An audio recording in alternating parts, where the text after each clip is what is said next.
কলিযুগ পাবন অবতার শ্রীমন চৈতন্য মহাপ্রভুর অপার করুণায় শ্রী বৃন্দাবন মুকুটমণি রাধাকুণ্ড ধাম শ্রী রাধা মদন মোহন যে চরণ প্রান্তে নিতাই গৌর সীতানাথের প্রসন্নতার জন্য মদীয় গুরু মহারাজ রাধাকুণ্ড নিবাসী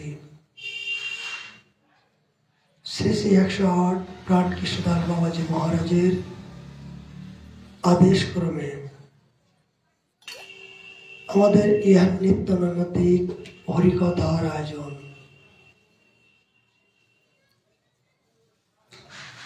আজ আমাদের আস্বাদের বিষয় মহাপ্রভুর প্রিয় বাসুদেবর্য শ্রীকৃষ্ণদাস কবিরাজ বিরচিত চৈতন্য চরিতামৃত মহাগ্রন্থ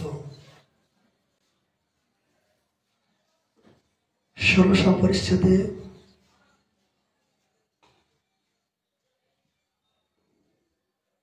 215 নম্বর পয়েতে কৃষ্ণদাস কবিরাজ গোসাইপাদ আমাদের জন্য কি কৃপা করলেন। তার পূর্বে আমাদের নিত্য নিয়ম বৃন্দাবন ময়নামৃত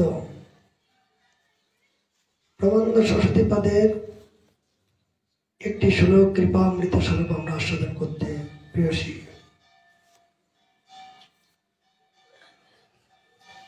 কেন এই বৃন্দাবন ময়নামৃত আমাদের শ্রবণ করা দরকার?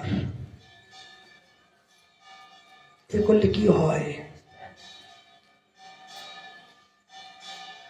ত্রিভুবনের সর্বশ্রেষ্ঠ ভূমি বৃন্দাবন, স্বর্গ মর্ত পাতাল এই ত্রিভুবনের সর্বশ্রেষ্ঠ ভূমি বৃন্দাবন ধাম। আর এই বৃন্দাবনের সর্বমুকুটমণি হলেন রাধাকুণ্ড ধাম।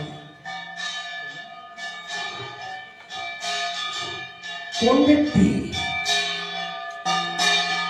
এই পবিত্র বৃন্দাবন ধামে বসবাস করার মতো সামর্থ্যবান, সৌভাগ্যবান, কোন জাতীয় স্বীকৃতি হলে এই পবিত্র ভূমিতে তিনি ভজন করতে পারবেন? এই জাতীয় দিক নির্দেশনা তিনি আমাদেরকে কৃপা করলেন। অনেক ব্যক্তির ধন আছেন, অনেক সম্মান আছেন, অনেক বিদ্যা আছেন, কিন্তু সবার জন্য যে বৃন্দাবন ধাম নয়, সবার জন্য যে এই ভজন রূপে এই বস্তু নয়। কেন নয়?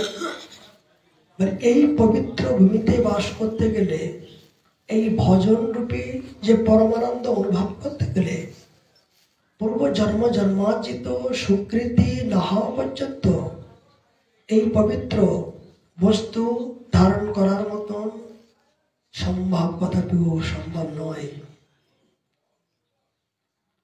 যেহেতু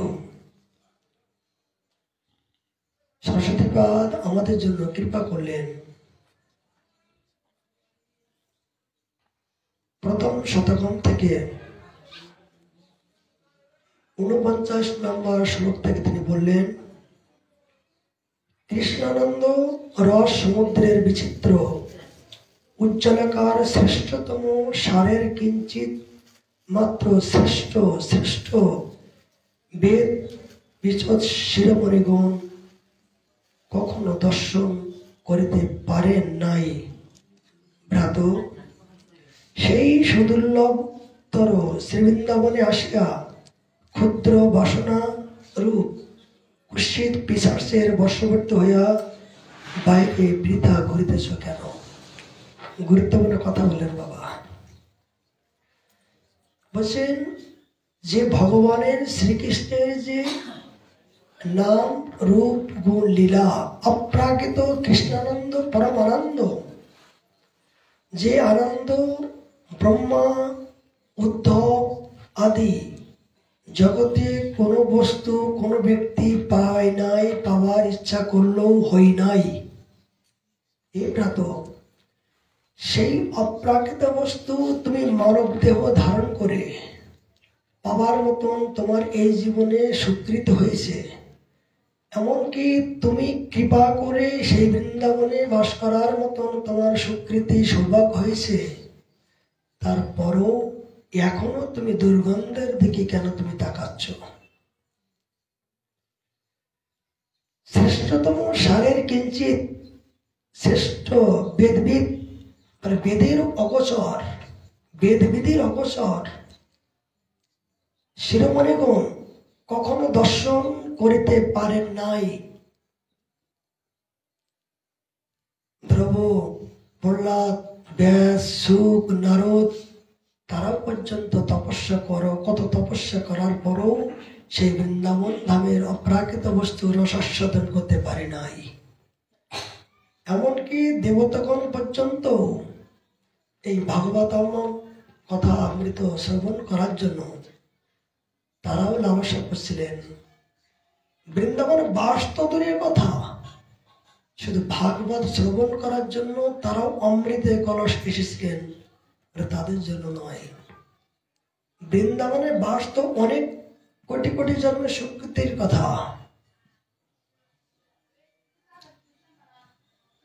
বেদবিদ শিরোমণি, বেদের ঊর্ধ্বে, বেদে যার কোনো ঠিকানা নাই, বেদ অধ্যয়ন করলো এই বৃন্দাবনে অপ্রাকৃত রস আস্বাদন করতে পারবে না। ওই যে চতুর্বেদ 18 পুরাণ অধ্যয়ন করলো, মানে করলো জ্ঞানী হবে, মানে গ্রন্থ অধ্যয়ন করলে কি হবে? জ্ঞান হবে, পণ্ডিত হবে, জানা যাবে জগৎময় কোথায় জানা যাবে। কিন্তু ভক্তি অর্জন করতে গেলে তোমাকে বৃন্দাবনে আসতে হবেই। অহেতুক ভক্তি অর্জন করতে গেলে, শ্রীমতী রাধারানীর চরণের দাসত্ব অবলম্বন করতে গেলে তোমাকে এই বৃন্দাবনে এসে এই যুগল ভোজন করতে গেলে, এই ব্রজপ্রেমিক ভক্তের গুরুদেবের আশ্রয় না করা পর্যন্ত তুমি সেই একাত তুমি সেই অপ্রাকৃত রাজ্যে প্রবেশ করতে পারবে না। একটা প্রসঙ্গ আসলো বাবা, শ্রবণ করুন। এগুলো এই জগতের কথা নয়। একজন ঋষি, তিনি অনেক বড় উচ্চ পাহাড়ে তপস্যা করছেন, হাত উঁচু করে। শ্বেত পাহাড়, শ্বেত দ্বীপ, সাদা দ্বীপ।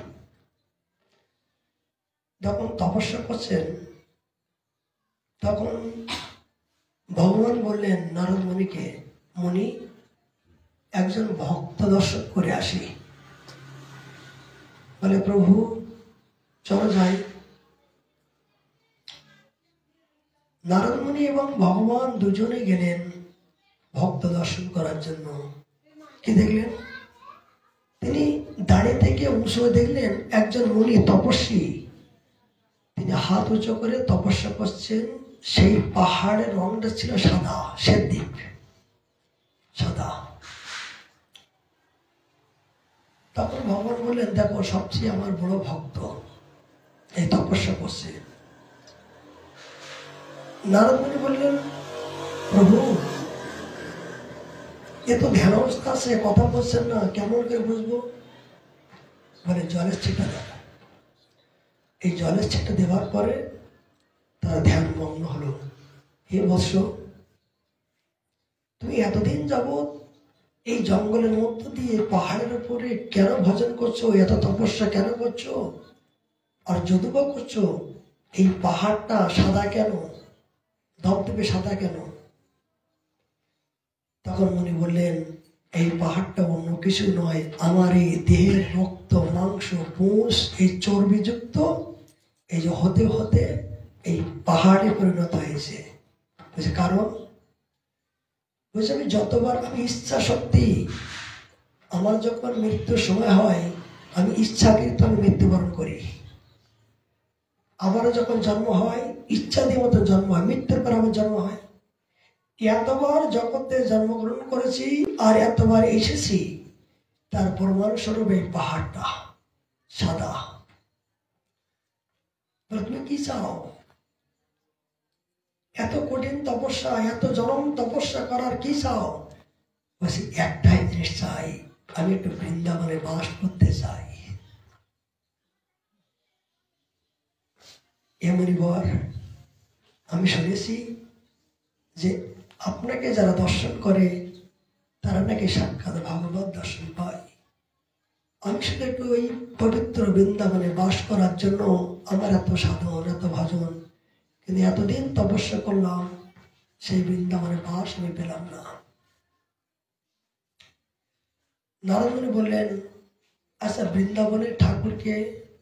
বলে আমি শুনেছি কৃষ্ণ স্বয়ং ভগবান বৃন্দাবনে আরাধ্য দেবতা। তখন ভগবান পিছনে দাঁড়িয়ে আছেন, নারদের পিছনে। নারদমুনি বললেন, এ বৎস সেই ভগবান শ্রীকৃষ্ণ তোমার সামনে দাঁড়িয়ে আছে, তুমি একবার দর্শন করো। তুমি এতদিন পরে যে সাধন করেছো, সাধন করার পরে তোমার প্রতি প্রসন্ন হয়েছে, দেখো তোমার ভগবান।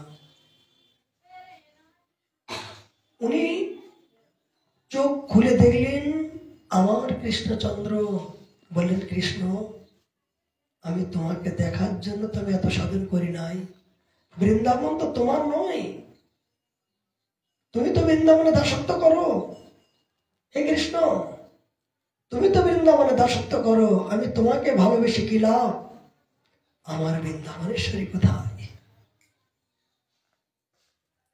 কৃষ্ণ বললেন, বৎস তুমি এত সাধন করেছো, তপস্যা করেছো, কি চাও বলো? তুমি দিতে পারবে? হে নাথ মধুসূদন, তুমি আমার দিতে পারবে? তাহলে বলো। বলে আমি একটু বৃন্দাবনে বাস করে শ্রীমতী রাধারানীর চরণ সেবা করতে চাই। মানে এই জন্য আমি এতদিন তপস্যা করতে আমার হাড়ের পাহাড় হয়ে গেছে, কিন্তু এখনো পর্যন্ত আমি কেনারা পেলাম না, সন্ধান পেলাম না, কার মাধ্যম দিয়ে গিয়ে আমি যে সেই আরাধ্য দেবতাকে সেবা করব, এটা আমি ঠিকানা পেলাম না। কৃষ্ণ কেঁদে ফেললেন, ও তোমার ইহান বৃন্দাবনে বাস করে এত লালসা? বৎস শোনো, বৃন্দাবনে বাস করতে গেলে তো আমার ক্ষমতা নাই, আমি ইচ্ছা করলে তোমাকে বৃন্দাবনে বাস দিতে পারবো না। কেন? বৃন্দাবন ধামের যিনি একমাত্র মালিক, যিনি রাজা, তার আমি দাসত্ব করি, তার চরণের দেহি বলবদরাম, আমি তার দাসত্ব করি। কে সেই? আমার শ্রীমতী রাধারানী। তিনি যাহাকে করুণা করবেন তিনি কেবল বৃন্দাবন বাস করবেন। আমি স্বয়ং ভগবান হয়েও বিশ্ব ব্রহ্মাণ্ডের মালিক, লয় প্রলয় জগতের সবকিছু আমার সামর্থ্যবান হয়েও আমি বৃন্দাবনে বাস দেওয়ার মতন আমার সামর্থ্য নাই।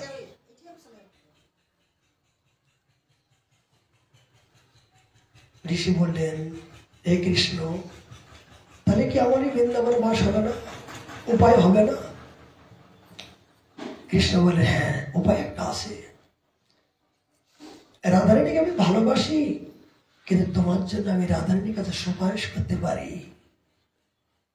যদি তোমার বাস হয়। তখন ভগবান শ্রীকৃষ্ণ, বৎস আমি তোমার জন্য আমি রাধারানীর কাছে প্রার্থনা করব যাতে তোমার বৃন্দাবনে বাস হয়। ভগবান রাধারানীর কাছে বললেন, রাধে, হে প্রাণেশ্বরী, এই প্রাণেশ্বরী, প্রাণবল্লভ বৃন্দাবনেশ্বরী, এতদিন তোমার কাছে কিছু চাইনি, তোমার কাছে এক নিবেদন। কি? প্রণাম। মানে আমার ভক্ত আমার কাছে এমন একটা সম্পত্তি চেয়েছে যেগুলো আমার দেওয়ার ক্ষমতা নাই। এগুলো গল্পের কথা নয়, পুরাণ থেকে বলছেন। মানে আমার ভক্ত আমার কাছে এমন এক সম্পত্তি চেয়েছেন সেগুলো আমার দেওয়ার ক্ষমতা নাই। এই প্রাণমাধব, তুমি তো সর্বস্বর, তুমি ভগবান, তুমি লয় প্রলয়, তোমার কাছে দেওয়ার ক্ষমতা নাই। কি না জানি কি সম্পত্তি?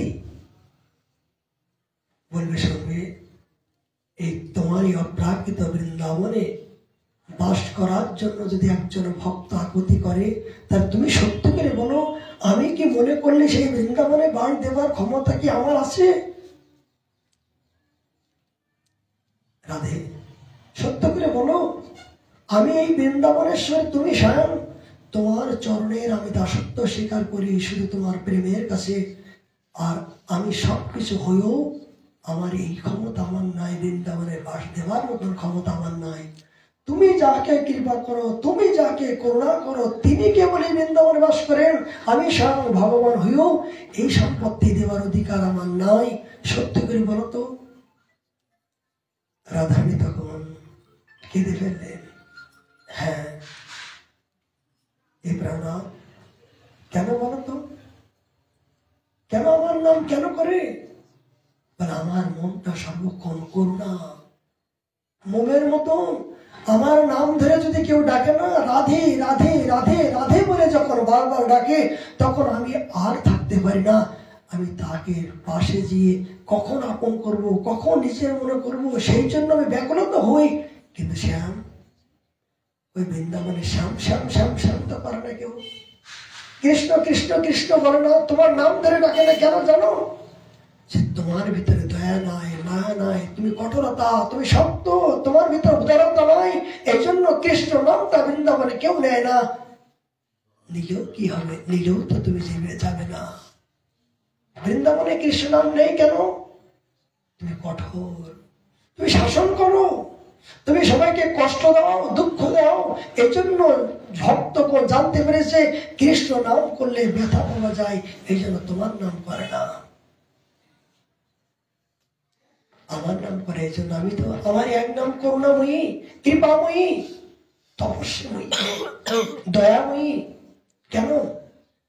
আমি অতি সহজে সবাইকে দয়া করি, সবাইকে করুণা করি, সবাইকে কৃপা করি। তোমার সেই কৃপার মতন, ক্ষমা করার মতন তোমার শক্তি নাই কৃষ্ণ। তুমি অকাসুর বকাসুর বধ করার মতো সামর্থ্য আছে।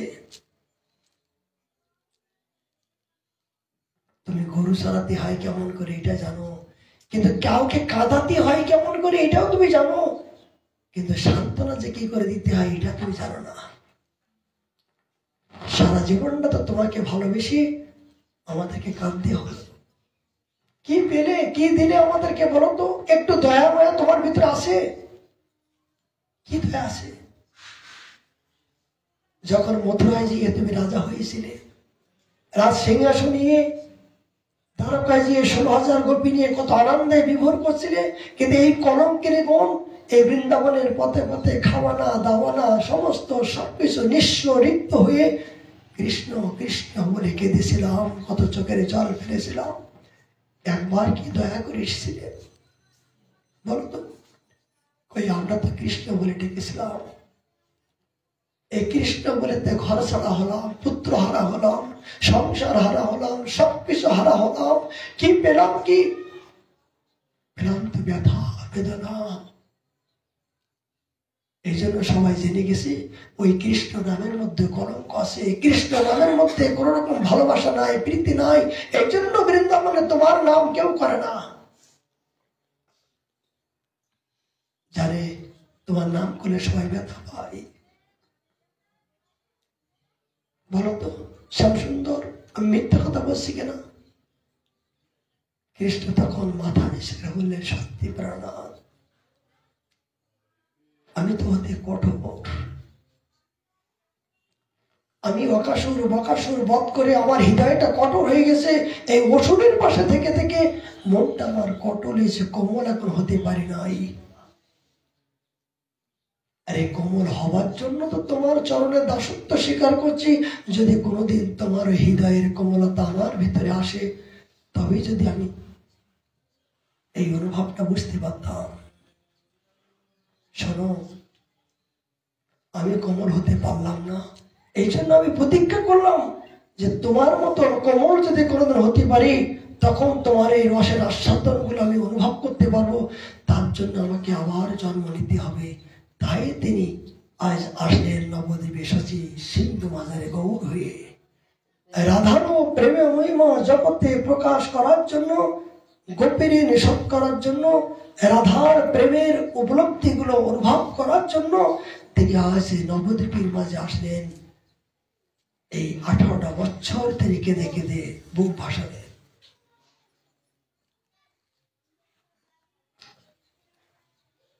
রাধারানীর সাথে কৃষ্ণের এই কথোপকথন আছে। রাধারানী বললেন, শ্যাম, তুমি যখন কৃপা করে কোনো ভক্তের প্রতি তুমি অনুরোধ করলে, তখন তোমার কথা কি আমি ফেলতে পারি? শ্যাম, আমি তোমার কথা অনুরোধে আমি 3 দিনের জন্য বৃন্দাবনে বাস, আমি তোমার জন্য আমি কৃপা করলাম 3 দিনের জন্য।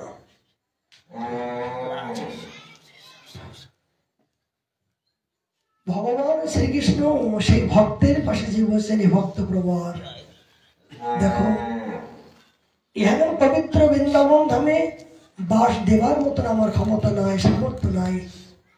যিনি সামর্থ্যবান তার নিকট থেকে আমি কৃপা নিয়ে এসেছি। তোমার 3 দিনের জন্য বৃন্দাবনে বাস হলো। এখানে মহাজন কি বলছেন যে বৃন্দাবনে বাস করতে গেলে গোপীর অনুগত্য ভজন না করা পর্যন্ত তুমি শ্রীমতী রাধারানীর চরণাশ্রয় করতে পারবে না কদাপিও। এই জন্য গোপীর অনুগত্য তোমাকে ভজন করতে হবেই হবে।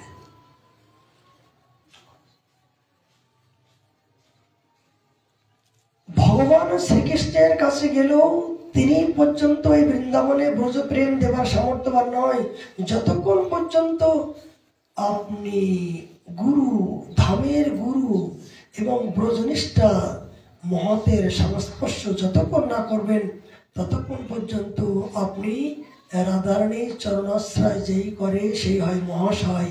তিনি মহাশয় তখন হবে যারা রাধা অনুরাগী ভক্ত হয়ে যুগল ভজন করে, যারা প্রেমানন্দে ভাসে, তারা তাদের নিশুনে তিনি ভুবন। এই যুগল ভজনকে যারা করছেন তাদের আভাসে তিনি ভুবন মোহিত হয়ে যায়। তখন ভক্ত প্রবাহ প্রসন্ন হলেন, কৃষ্ণ এতদিন পরে আমার এই সাধনার তপস্যা সার্থকতা হলো। বৃন্দাবন আসলেন। শ্রীমতী রাধারানী ডেকে বললেন, রে আয় আয় আয় আয় সখী, তুই কোথায় ছিলি? কৃষ্ণ নিজেই হাত দেখুন শোকের অনুগত হয়ে। ভগবান কৃষ্ণ যদি ওর না হাত ধরত তাহলে রাধারানীর পাশে যেতে পারত? কৃষ্ণ যখন রাধারানীর পাশে যে বসে, রাধে আমার এই প্রকৃত বৃন্দাবনে বাস দেবার অধিকার নাই, এই আমার ভক্ত আমাকে ভালোবেসেছি, আমাকে প্রসন্নতা করেছি, একে তুমি একটু কৃপা করো। ভগবান শ্রীকৃষ্ণ যে ভক্তের জন্য সুপারিশ করছেন, রাধারানী বলে, আয় সখী আয় আয় আয়। এই রাধারানী যখন আপন করে নিলেন, কি বলছেন ভগবান? বারবার বলছেন, মাতা ভক্ত আমার ধামে যারা একবার আসে কোন ক্রমে তাদের আর জগতে যাওয়া আসা করতে হবে না, জগতে আর যেতে হয় না, তার সারা জীবনের মতো ওই যাওয়া আসাটাই বন্ধন মুক্ত হয়ে গেল। এই রাধারানীর চরণাশ্রয় করে তিনি বৃন্দাবনে বাস করার মতন সামর্থ্য হলেন। তাহলে চিন্তা করুন, এত হাড়ের পাহাড় যুক্ত তপস্যা করার পরও তিনি আজ বৃন্দাবনে বাস পাচ্ছেন না। আর আমরা না চাইতেও তো সেই বৃন্দাবনে অপ্রাকৃত রাজ্যে প্রবেশ করলাম, রাধাকুণ্ডের তটে স্থান পেলাম, পাবার পরও বসেন কি সেই সুদুর্লভ বৃন্দাবন আসিয়া ক্ষুদ্র বাসনারূপ কুৎসিত পিশাচের বশবর্তী হয়ে বাইরে বৃথা কেন ঘুরিতেছ তোমরা? ইহারও পবিত্র বস্তু পাওয়ার পরও সামান্য পেটের জন্য, ক্ষুদ্র কোনো বস্তু পাওয়ার জন্য বাইরে কেন তুমি ভ্রমণ করছো? এটা তো তোমার কি কোন রকম জ্ঞান এখন উদয় হলো না? পিশাচের মতন কেন তুমি ঘোরাঘুরি করছো? আজ বড় সৌভাগ্য যে বৃন্দাবন মহিনামৃত যদি না পড়তাম, না দেখতাম, তাহলে ধামের প্রতি নিষ্ঠা কেমন করে হতে হয়, আর কেমন ভাবে যে বৃন্দাবনে বাস করলে অপ্রাকৃত রাজ্যে প্রবেশ করা যায়, তিনি আমাদেরকে চকিয়ে আনমা দিলেন। এই সরস্বতী পাদ কে? এই সখীর অনুগত্য, তিনি একজন রাধারানীর কিঙ্কর কিঙ্করী। তারা আজ সাক্ষাতে যেগুলো দেখেছেন, করেছেন, সেইগুলো আজ জগতে প্রকাশ করছেন আমাদের কৃপা করার জন্য।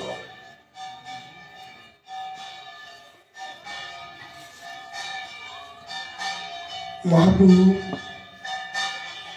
পূর্ণ অবদান কি?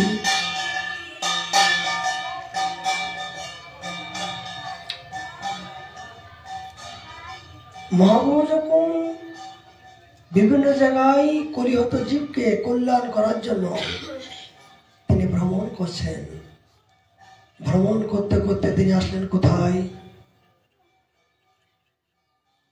হিরণ্য গোবর্ধন নাম 2 সহোদর, সপ্তগ্রামে 12 লক্ষ মুদ্রার ঈশ্বর। এই হিরণ্য গোবর্ধন কে ছিলেন?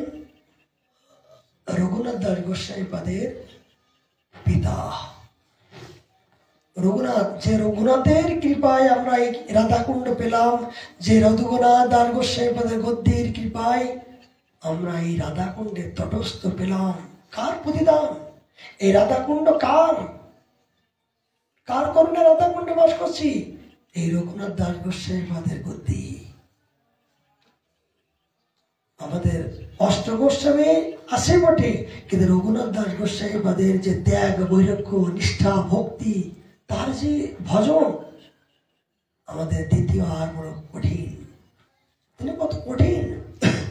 শুধু তাই নয়, এই রঘুনাথ দাস গোস্বামী পাদের কৃপায় আমরা এই চৈতন্য চরিতামৃত আদি এই মূল্যবান গ্রন্থ পেলাম, মহাপ্রভুকে জানতে পারলাম। কেন? এই 16টা বছর মহাপ্রভুর অঙ্গ সেবক হিসেবে এই রঘুনাথ দাস গোস্বামী পাদ সাক্ষাৎ প্রমাণ। কৃষ্ণদাস কবিরাজ তো লিখেছেন, কিন্তু কি বলেছেন? এই রঘুনাথ দাস গোস্বামী পাদ সাক্ষাৎ যেগুলো দেখেছেন, যেগুলো সেবা করেছেন, সেই সেবাগুলো যা দেখেছেন সেইগুলো বলেছেন, তাই গ্রন্থাকার পেলাম। এই জন্য রঘুনাথ দাস গোস্বামী পাদের গদ্যি আমরা এখানে বাস কার করুণায়? রঘুনাথের প্রাণধন কে? রঘুনাথের জীবন ধন, রঘুনাথের প্রাণধন, রঘুনাথের নিয়ম যেন পাশানে গড়া, এগুলো বলি, কিন্তু দাস গোস্বামী পাদের চরণ প্রান্তে একটু বসবাস করার মতো সুযোগ পেলাম। এটা তো অহ সৌভাগ্য ছাড়া হয় নয়। তার পিতা কি বলে? সপ্তগ্রামে 12 লক্ষ মুদ্রার ঈশ্বর, মহৈশ্বর্য যুক্ত দোহার বদান্য ব্রাহ্মণ, সদাচার সৎকুলের ধার্মিক অগ্রসর। তৎকালীন দিনে 12 লক্ষ মুদ্রার ইনকাম ছিল। তিনি সাধু পরায়ণ ছিল, ব্রাহ্মণ ছিল, এত বড় তার ডিগ্রি ছিল। সদাচারী সৎকুলের ব্রাহ্মণ, ধার্মিক, নদিয়াবাসী ব্রাহ্মণের উপজিয়া প্রাণ। সমস্ত নদিয়াবাসীকে তিনি সবাইকে দেখাশোনা করতেন, সুখে দুঃখে সর্বক্ষণের জন্য তিনি থাকতেন। এত বড় ধর্মপ্রাণ ব্যক্তি ছিলেন। নীলাম্বার চক্রবর্তীবার আরাধ্য দোহার, চক্রবর্তী করে দোহার ভাতৃ ব্যবহার। মিশ্র প্রান্তরের পূর্বে করিয়াছে সেবন, অতে পূর্বে প্রভু ভালো যারা দুইজনে। মহাপ্রভু দুইজনকে ভালো মতন ভাবে চেনে। সেই গোবর্ধনের পুত্র রঘুনাথ দাস। বাল্যকাল হইতে দেহ বিষয় উদাস, সন্ন্যাস করি প্রভু যবে শান্তিপুরে আইলা, তবে আসি রঘুনাথ প্রভুরে মিলিলা। এই রঘুনাথের সাথে কখন সাক্ষাৎ হলো? মহাপ্রভু সন্ন্যাস নেবার পরে লীলাচল থেকে যখন শান্তিপুরে অদ্বৈত ভবনে আসলেন, তখন রঘুনাথ দাস গোস্বামী জানতে পারলেন যে আমার আরাধ্য দেবতা ছুটে এসেছেন শান্তিপুরে, আমাকে যেতে হবে। এই সর্বপ্রথম তার সাথে সম্বন্ধ হলো। ভক্ত এবং ভগবানের, গুরু এবং শিষ্যের মিলন কখন হয়? মানে ভক্ত ভগবানের মিলন কখন হয়, গুরু শিষ্যের মিলন কখন হয়? মানে পূর্বজন্ম জন্মাঙ্কিত সম্বন্ধ ছিল, আসে, থাকবেই, কিন্তু যেদিন থেকে ছিন্ন হয়ে গেছিল এ জন্মে সেই দিনটা যখন সমান হয়ে যাবে তখন তার সাথে সম্বন্ধ হবে। তাহলে কোথায় বাড়ি, কোথায় ঘর কেউ চেনে না, কেউ জানে না, হঠাৎ করে দেখা যায় হাজির। একটু আগে 5-6 জন আসলো বোম্বে থেকে, 6 জন আসলো বোম্বে থেকে হঠাৎ করে। বুঝে বাবা অনেকদিন তো ছেলেটা গীতা পাঠ করছে, কিন্তু গীতা পাঠ করার পরে তার ভিতরে আগুন জন্য যে না গীতা পাঠ নিজে বললে হবে না, গুরুর মাধ্যম দিয়ে করতে হবে। ছেলেটা ইউনিভার্সিটিতে পড়াশোনা করছে, দুটো ছেলে। এই যে গীতাটা স্পর্শ করার পরে তার বুদ্ধি জোগানো, তার ভিতরে যে একটা সব বুদ্ধি হলো যে গীতাগুলো অধ্যয়ন করতে গেলে কারো মাধ্যম চাই, বিনা মাধ্যম দিয়ে গীতা অধ্যয়ন করলে সেই রস আস্বাদন করা যাবে না। তাই বোম্বে থেকে ছুটি আসলো, আশ্রয় নিল। কখন? মানে এতদিন সময় হয়নি কেন? মানে সময় তো হয়নি। পূর্বজন্মের যখন সম্বন্ধ হবে, সময় হবে, তখন সে নিজেই তার জায়গায় নিজেই খোঁজকার মাধ্যমে চলে আসবে, পূর্ব নির্ধারিত। গুরু বৈষ্ণব ভগবানের সাথে সম্বন্ধ কখন হবে? যখন পূর্বজন্মের সম্বন্ধের সাথে এই সম্বন্ধ যখন একাকার হবে, তখন আপনি না জানলেও ভগবান তো জানেন। তিনি জেনে শুনে কখন কোথায় কার মাধ্যম দিয়ে আপনার জীবনে কল্যাণ হবে, কোন কথার মাধ্যম দিয়ে আপনার জীবনে মঙ্গল হবে, সেটা আপনি না জানলেও ভগবান আগের থেকে জেনে বসে আছেন। জীবের কল্যাণের জন্য ভগবানের যে কত দয়া। আমরা যদি ভগবানকে পাওয়ার জন্য কোমর জলে জলে নামি, ভগবান আমাদের জন্য গলা জলে নেমে অপেক্ষা করছেন যে আমাকে পাওয়ার জন্য এটুকু ত্যাগ করছে, আমি কখন আপন করে নেব, কখন আপন করে নেব। কৃপা ভগবান বলে গুরু রূপে, বৈষ্ণব রূপে সর্বক্ষণ কৃপা করার জন্য বসে আছেন, কিন্তু আমরা তো নিতে পারছি না। যার জন্য আমাদের এই জগতে দুঃখ। তা মহাপ্রভুর সাথে রঘুনাথের এই সর্বপ্রথম শান্তিপুরে মিলন হলো। কি বলছেন? প্রভুর চরণে পড়ে প্রেমবিষ্ট হইয়া প্রভু পাদে স্পর্শ করিলা করুণা করিয়া।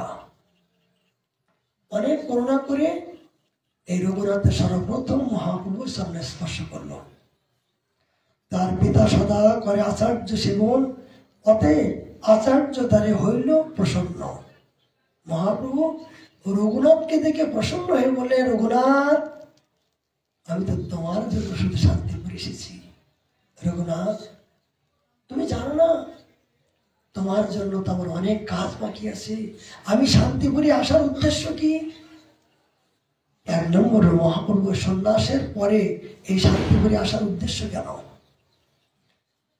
এখানে বলছেন সন্ন্যাস নেবার পরে তাকে আর পূর্বের দিকে, পূর্বের সংসারে ফিরে তাকাতে নাই। কিন্তু মহাপ্রভু এই শান্তিপুরে আসার উদ্দেশ্য 3টা কারণ ছিল। কি কারণ? 1 নম্বর উদ্দেশ্য হলো শশী মাতা আজ দুঃখী, নিমাই নিমাই বলে ক্রন্দন করছে। নিমাই তুই যে চলে গেলে একবার আমি কি বললি না? আমি কি তোকে গর্ভে ধারণ করিনি? বল নিমাই, আমি পুত্র হারা, সন্তান হারা, পৃথিবীতে বিষ্ণুপ্রিয়ার মতন ইহানো সতীনারী পেয়েও, আমার মতন এই বৃদ্ধ মাতাকে পেয়েও তুই সন্ন্যাস নিলি। আমার চোখের জলে ভাসতে ভাসতে শশী মাতার অন্ধ হয়ে গেছিল, চোখ অন্ধ হয়ে গেছিল। এই শশী মাতার দুঃখ সহ্য না করতে পেরে মহাপ্রভু ছুটে আসলেন। আচার্য বাপ, আমি তোমার কাছে আসার উদ্দেশ্য, আমার মাকে একটা খবর দাও। আমি শেষবারের মতন আমি মাকে দেখতে চাই। আমি মায়ের অনুমতি না নিলে আমি কলিহত জীবকে উদ্ধার করতে পারবো না। মা যে আমার গর্ভধারিণী, সে যদি মনে কষ্ট পায়, তাহলে আমি কলিহত জীব, হাজার হাজার মা আমার জন্য পথপানে চেয়ে বসে আছেন, সেই মাদের কি আমি কেমন করে উদ্ধার করব? আমার নিজের মাকে যদি আমি সন্তুষ্ট না করতে পারলাম। মহাপ্রভু আচার্য বাদকে বললেন, আমার মাকে নিয়ে আসো। 1 নম্বর উদ্দেশ্য। 2 নম্বর উদ্দেশ্য কি? আমার রঘুনাথ আসবে। তার দ্বারা যে জগতে আমার অনেক কাজ বাকি আছে, আমার ভজন নিষ্ঠা, ধাম নিষ্ঠা, ব্রত নিষ্ঠা, এ জাতীয় এই রঘুনাথকে দিয়ে আমি জগতের কল্যাণ করব। আমার রাধাকুণ্ড, এই রাধাকুণ্ডের মহিমাকে জাগ্রত করব একমাত্র রঘুনাথের মাধ্যম দিয়ে। আমার রঘুনাথ কখন আসবে? আমার রঘুনাথ কখন আসবে? এই রঘুনাথের কৃপা করার জন্য মহাপ্রভু শান্তিপুরে অবস্থান করলেন। নম্বর 3 কি? এই নবদ্বীপবাসী যখন কথাগুলো ভালো শ্রবণ করেন, নবদ্বীপবাসী মহাপ্রভু যখন ছিলেন, তখন নবদ্বীপবাসী মহাপ্রভুকে চিনতে পারেনি। নবদ্বীপবাসী, এগুলো খুব গুরুত্বপূর্ণ পয়েন্ট, যে যখন চৈতন্য মহাপ্রভু যখন নবদ্বীপে ছিলেন, নবদ্বীপবাসী আমার মহাপ্রভুকে চিনতে পারেনি। ও তো শচীন ছেলে, ও আমার ছেলে, ওই ছেলে এক। আমি যেমন ওই মহাপ্রভুকে তেমন মনে করছিল। কিন্তু এই নবদ্বীপবাসী কেঁদে কেঁদে, সমস্ত নদিয়া নাগর কেঁদে কেঁদে, এই মহাপ্রভুর বিরহে কেঁদে কেঁদে চোখ ফুলে গিয়েছিল। মহাপ্রভু মনে করলেন, এই তো ওদেরকে প্রেম দেওয়ার সময়, এরা আমাকে চিনতে পারেনি। আমিও, আমার উদ্দেশ্য একটাই, যে আমার চরণে যতক্ষণ প্রণতি না করবে ততক্ষণ আমি প্রেম দেব না। এই নবদ্বীপবাসী যে জানতে পারলো যে আমি জগতের ভগবান, এইটা আমার উপযুক্ত সময় হয়েছে কৃপা করার। তাই নবদ্বীপবাসীকে কৃপা করার জন্য তিনি আজ শান্তিপুরে আসলেন। এই মহাপ্রভু যখন শান্তিপুরে আসলেন, সমস্ত নবদ্বীপের ব্রাহ্মণ সমাজ, চপাল, এমনকি চপাল গোপাল পর্যন্ত, এই চপাল গোপাল অভিশপ্ত অবস্থায়, কুষ্ঠবেদী অবস্থায় তিনি গঙ্গার ঘাটে একাধিক ক্রমে কত ব্যথা পেয়েছিলেন, বিরহে ক্রন্দন করছিলেন, প্রভু আমার কি অপরাধের কোনো সীমা হবে না? উদ্ধার আমার কোনো গতি হবে না? আমার উপায় কি? স্বয়ং চপাল গোপাল শ্রীবাসের চরণে অপরাধ করার পরে গঙ্গায় স্নান করতে গেলেন। বাবা, এই গঙ্গায় স্নান করতে গেলেন শুদ্ধ হওয়ার জন্য। গঙ্গা বলছে, সাবধান সাবধান। গঙ্গার জল পর্যন্ত তিনি পিছিয়ে গেলেন। এই চপাল গোপালকে দেখিয়েছে না, বৈষ্ণব অপরাধ করে যে আমার কুণ্ডে স্নান করতে আসবে, তার আমি ক্ষমা করব না, ক্ষমা করব না। গঙ্গা দেবী পর্যন্ত চপাল গোপালকে দেখে তিনি দূরে চলে গেলেন। ধিক্কার, ধিক্কার। কোন বৈষ্ণবের চরণে ক্ষুদ্র হয় যদি অপরাধ, কোটি কোটি ভজনে পড়ে যায় বাপ, বলে গঙ্গা দেবী পর্যন্ত ক্ষমা করা সামর্থ্যবান নাই। তখন সর্বশেষ চপাল গোপাল বললেন, মাতা, এ মাতে উপায় কি?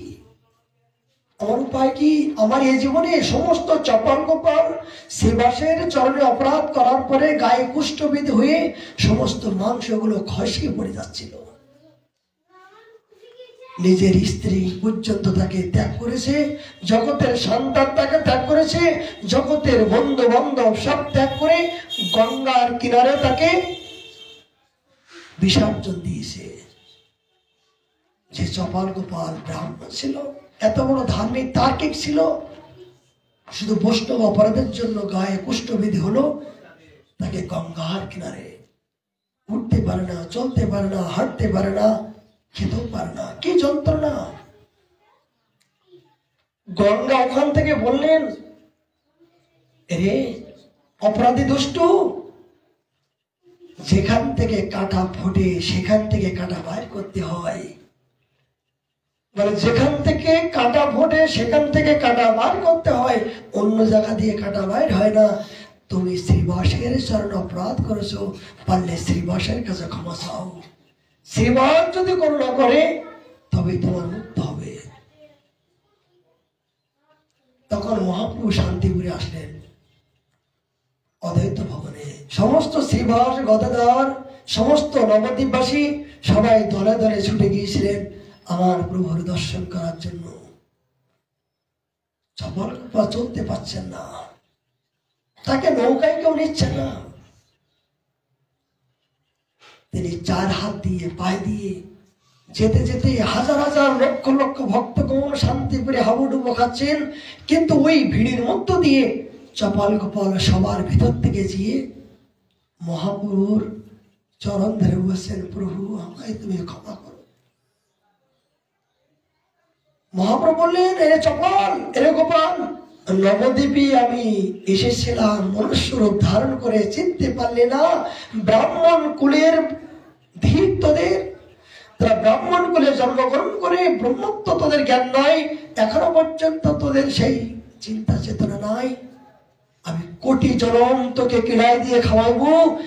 আমার শ্রীবাসের চরণে করেছি অপরাধ, যে শ্রীবাস নিঃস্ব রিক্ত হয়ে আমার সুখের জন্য সর্বক্ষণ নিজের পুত্রের মৃত্যু সুখ পর্যন্ত বিসর্জন দিয়ে আমার সুখের জন্য তিনি সর্বদাই তৈরি হয়েছেন।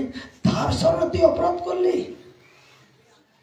মহাপ্রভু কি বলেন, এ চপল শ্রীবাসের একটা মাত্র সন্তান, কিন্তু সন্তান মরে যাওয়ার পরও তার স্ত্রীকে বলছেন, মালিনী শোনো, তোমার সন্তান মরে গেছে, দুঃখ নয়। জগতের পিতা আমার এই গিরি অবস্থান করছে, তিনি পরমানন্দে কীর্তন করছেন। যদি আমার পরম পিতার যদি কোনো কষ্ট হয়, আমি কথা দিচ্ছি, আমি এই মুহূর্তে আমি প্রাণ ত্যাগ করবো গঙ্গায় গিয়ে। শুধু একটা নয়, তোমার সন্তানের মৃত্যু মুখ এবং আমার মৃত্যু মুখ তুমি দেখবা, যদি তুমি আমার কথা না শোনো। মহাপ্রভু শ্রীবাসের কথা বলছেন।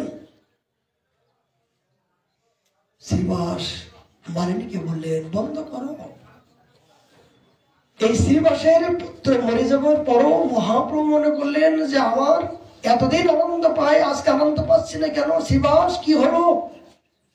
প্রভু প্রভু তুমি স্বয়ং ভগবান যে গৃহে অবস্থান করো, সেই গৃহের কি কোনোদিন অমঙ্গল হতে পারে? প্রভু সেই গৃহের কোনোদিন অমঙ্গল হতে পারে না।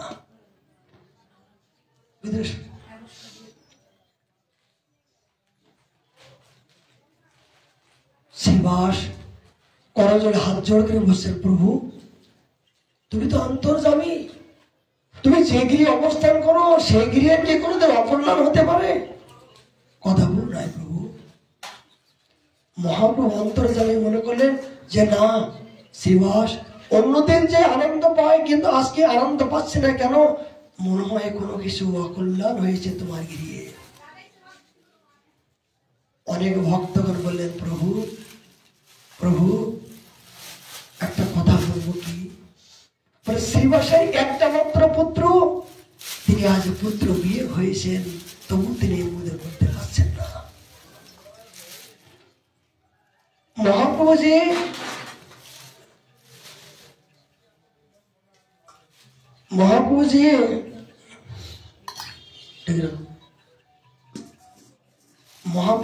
শ্রীবাসের মৃত পুত্রের সামনে যেয়ে দেখছেন যে শ্রীবাসের একটা মাত্র পুত্র মৃত পুত্র।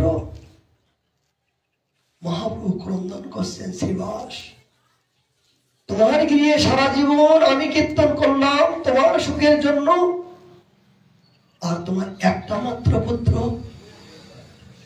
মারা গেল, একবার আমাকে বললে না? প্রভু কি বলবো, তুমি তো আমার হৃদয়ে বাস করো, তুমি স্বয়ং বিশ্ব জগতের পিতা, বিশ্ব জগতের পুত্র, যে গৃহে অবস্থান করে সেই গৃহে কি কোনোদিন অকল্যাণ হতে পারে? প্রভু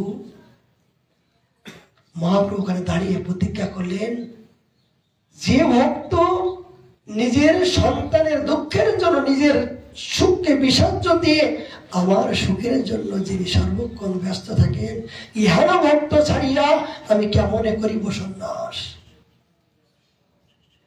যে নিজের পুত্র সুখকে বিসর্জন দিয়ে আমার সুখের জন্য যিনি সদাই অবস্থান করেন, ইহার ভক্তকে ছেড়িয়ে আমি কেমনে করিব সন্ন্যাস। শ্রীবাস একদিন মহাপ্রভু শ্রী দেখুন, জগতে আমরা কত চিন্তা করি, নিজে খাবো, কি করব, কে দেখবে। মহাপ্রভু শ্রীবাসকে একদিন বললেন, কি সিদ্ধান্ত, এগুলো সিদ্ধান্তমূলক। শ্রীবাস, সারাদিন সর্বক্ষণ তোমার গিরি আমরা কীর্তন করে, এত লোক খাওয়া দাওয়া করে, এত লোকের তুমি পরিবেশন করো, ওই তোমার তো কোনো দোকান করো না, কোনো কর্ম করো না, কোনো কাজ কাম করো না, কিভাবে চলে? শ্রীবাস তো গৃহস্থ ছিল না বাবা। রাধেশ্যাম নিতাই গৌর হরিবল।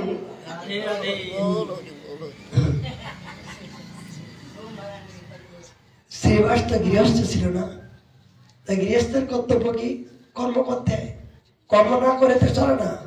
কিন্তু শ্রীবাস তো কিছুই করতো না, শ্রীবাস কিছুই করতো না। মহাপ্রভু একদিন বলে, শ্রীবাস তুমি তো কোনো কর্ম করো না, কোনো দোকানপাট করো না, কোনো ব্যবসা বাণিজ্য করো না, কিন্তু প্রতিদিন এত সাধু সেবা হয়, কিভাবে চলে? তুমি কিছু কর্ম করো, কিছু কর্ম করো, না করলে পেট চলবে কেমন করে? তখন শ্রীবাস ঠাকুর মহাপ্রভুর হাত ধরলেন, ধরে বলছেন, প্রভু শোনো, এই ঘরের পিছনে একটা মাটির কলস আর দড়ি রেখে দিয়েছি। বলে কেন, কি জন্য রাখলে? বলে রেখে দিয়েছি কেন জানো? বলে 1 2 3। বলে কি বলে পণ্ডিত? 1 2 3 মানে? বলে তুমি যে নিজেই বলছো কি তাই, অনন্য চিন্তান্ন মন্দির পূজ্যবাস হতে নিত্য অভিযোগতাম যোগকাম মহম মহম, যে তোমার ভক্ত হয়ে তোমার সাধন করে তার সমস্ত দায় দায়িত্ব তুমি নিজেই বহন করো। এ প্রভু, হে না, এটা তো তোমার মুখের কথা না। যদি সর্বস্ব ত্যাগ করে তোমার চরণে স্বর্ণাপন্ন যদি কোনো ভক্ত হয়, তুমি তার সেই ভক্তের নিজেই তুমি বহন করো, নিজেই সমস্ত পালন করো।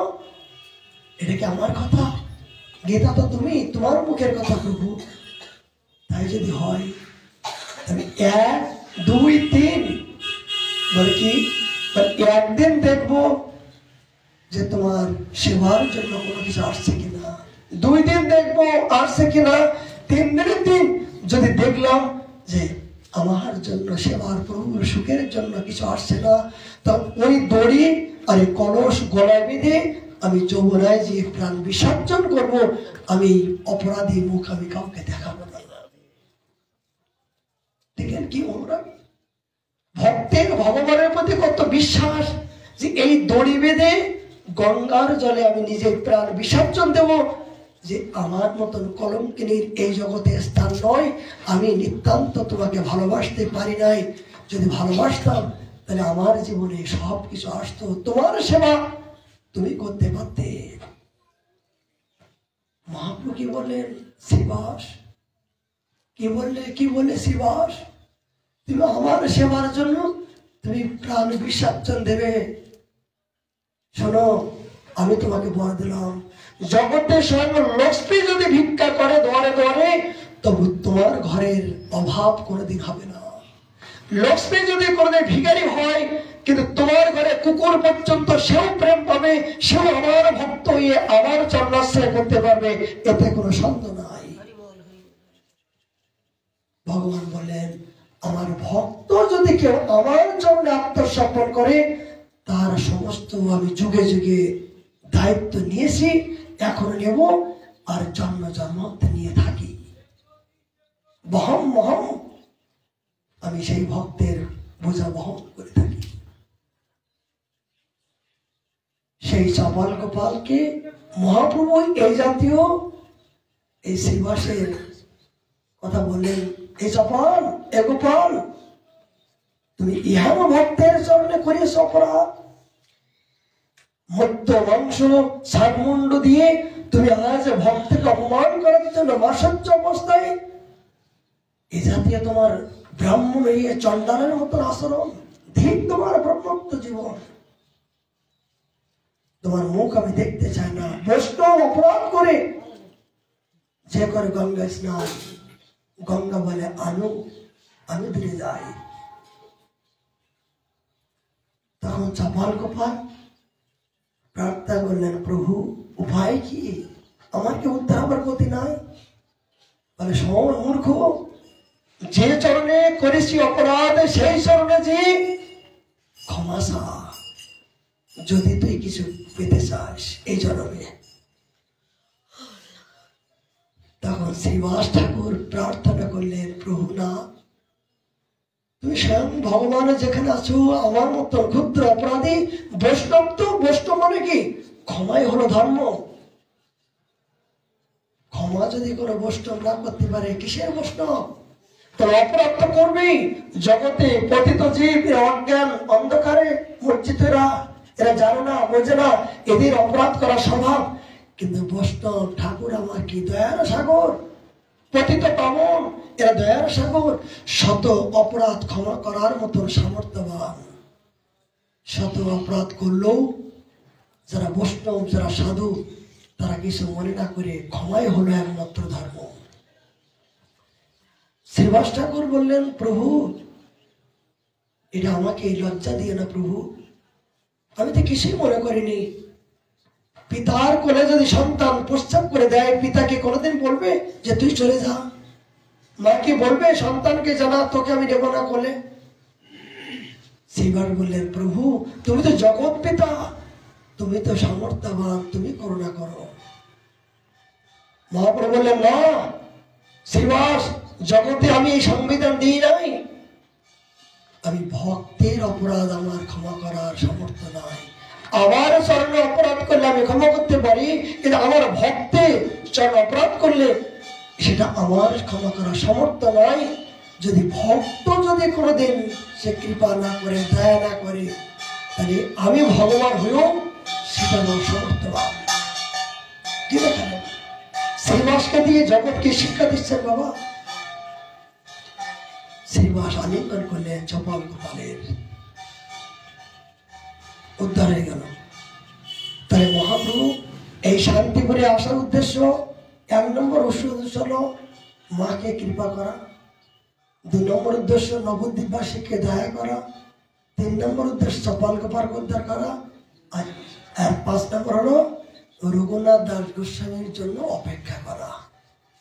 এতগুলো কারণ, এতগুলো কৃপা, এতগুলো কল্যাণ করার জন্য মহাপ্রভু সন্ন্যাস নিয়ে তিনি আজ শান্তিপুরে আসলেন। তার উপলক্ষ্য একই কাজে বহুত প্রকার কর্ম করার একমাত্র ভগবানের ইচ্ছা, মনোবাঞ্ছিত। যাহারে উদ্ধারিবে প্রভু, তাহার কথা আছে মনে। প্রভুর অন্তরের কথা জগতে কে জানে? কখন কাকে কিভাবে উদ্ধার করবে, কাকে করুণা করবে, প্রভুর অন্তরের কথা কি জানে? একই কাজে অনেক প্রকার কর্ম তিনি করে থাকেন। করলেনও তাই। সচে মাতাকে বললেন, মাগো তুমি সত্যি করে বলো তো, আমি সন্ন্যাস নেওয়ার পরে তুমি দুঃখী কিনা? নিমাই কি বলিস? আমি কেন দুঃখী হব? তুই যে আমার গর্ব, তুই যে আমার নয়ন মনি, আমি তো মূর্খ সূর্খ জানি না। কিন্তু নিমাই আমার যে বড় ইচ্ছা। বলে কি ইচ্ছা? যে তুই যে ভালো মন্দ যখন খেতে চাস, তখন আমি রন্ধন করে দিবি মন্দিরে, কিন্তু তুই এসে খাস নিমাই। তুই যেখানে যাস না কেন, তুই আমার হাতে রন্ধনটা খাস। মহাপ্রভু ওখানে কথা দিয়েছেন, মা আমি কথা দিলাম, আমি পৃথিবীর যে প্রান্তে থাকি না কেন, তুমি যদি রন্ধন করে একবার বলো, নিমাই নিমাই আয়, তোর জন্য আমি সাজিয়ে রেখেছি, তুই খাবি না বেটা, তুই খাবি না? মাগো তোমার শচী রন্ধনে, নিতার নর্তনে, রাঘব ভবনে,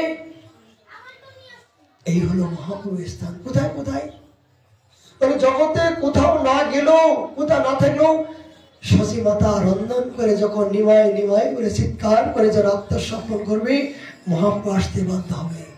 নিতাইয়ের নর্তনে নিতাই যখন উদ্যমণ্ড, যেখানে কোন ভক্তগণ উদ্যদণ্ড কীর্তন করেন, নৃত্যন করেন, মহাপ্রভু সেখানে প্রকট হতে বাধ্য হয়। এই নৃত্যনের মধ্য দিয়ে আনন্দ কোথা থেকে আসে? আনন্দ কোথা আসে? সেই নিতাই সাদের শক্তি সেখানে অবস্থান করে, সাক্ষাৎ সেখানে প্রেম প্রকাশিত হয়। এই জন্য নিতাইয়ের নর্তনে আর রাঘব ভবনে রাঘব পণ্ডিত সর্বক্ষণের জন্য মহাপ্রভুকে যেভাবে ভালোবেসেছিল, সেই ভালোবাসার প্রতিদান স্বরূপ মহাপ্রভু বললেন, রাঘব তুমি যেমনই আমাকে ভালোবাসিলে, আমি কথা দিলাম আমি যেখানে যে প্রান্তে থাকে না কেন, যেমন এই চতুর্মাসে গৌড় দেশ থেকে ভক্তগণ লীলাচলে যেতেন। সমস্ত গৌরবাসী বিভিন্ন প্রকার আচার, শুক্তা, মিষ্টি, চাটনি, বিভিন্ন প্রকার এই 8 মাস ব্যাপী ভালো ভালো দ্রব্য রন্ধন করতেন। এ নিয়ে মহাপ্রভু সেবক কে ছিল? গোবিন্দ। গোবিন্দর কাছে দিত। এই গোবিন্দর কাছে যখন দিত, তখন গোবিন্দর একটাই ভালো গুণ ছিল যে প্রভু এইটা হলো রাঘবের বাড়ির থেকে এসছে বাবা, প্রভু এটা রাঘব পণ্ডিতের বাড়ির আসার, এটা হলো শ্রীবাসের এর ঘরের, এটা শ্রীবাসের ঘরের সুক্তা। তুমি শ্রীবাসের ঘরের সুক্তা খেতে ভালোবাসতে, তিনি বলে দিতেন। মহাপ্রভু ওই নামের সাথে শ্রবণ করে তিনি পিতাটা অবলম্বন করতেন না, ভক্তের ওই ভাবটাই নাম শুনে তিনি অনুভবে ঢুকে পান করতেন। গোবিন্দ গোবিন্দ, ওই আমার শ্রীবাসের তো সুক্তা দিলে না, অনেকদিন তো সুক্তা পাইনি। রাঘবের হাতের নাড়ু যে আমার প্রসিদ্ধ, তুমি অনেকদিন হয়ে গেল, আমাকে তো নাড়ু দাও না।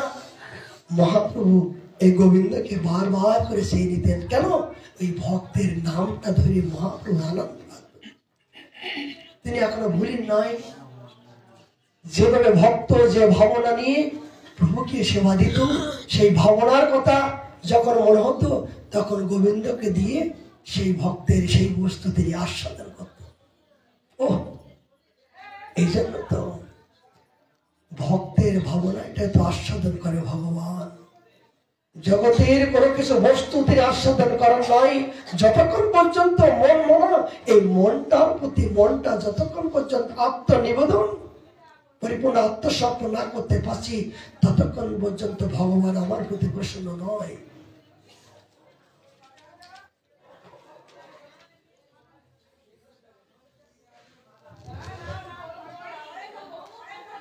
আচার্য প্রসাদে পাইলা প্রভুর উচ্ছিষ্ট পান, অতএব তার পিতা সদা করে আচার্য সেবক, অতএব আচার্য তারে কইলা প্রসন্ন।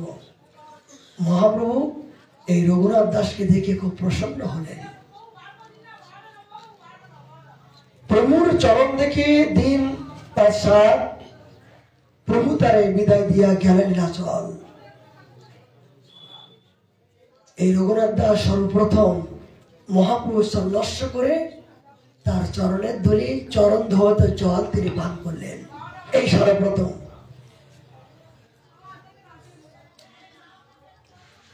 এখানে এই যে চরণ ধোয়া জল, ভক্তের চরণ ধোয়া জল চরণামৃত গ্রহণ করলে কি হয়?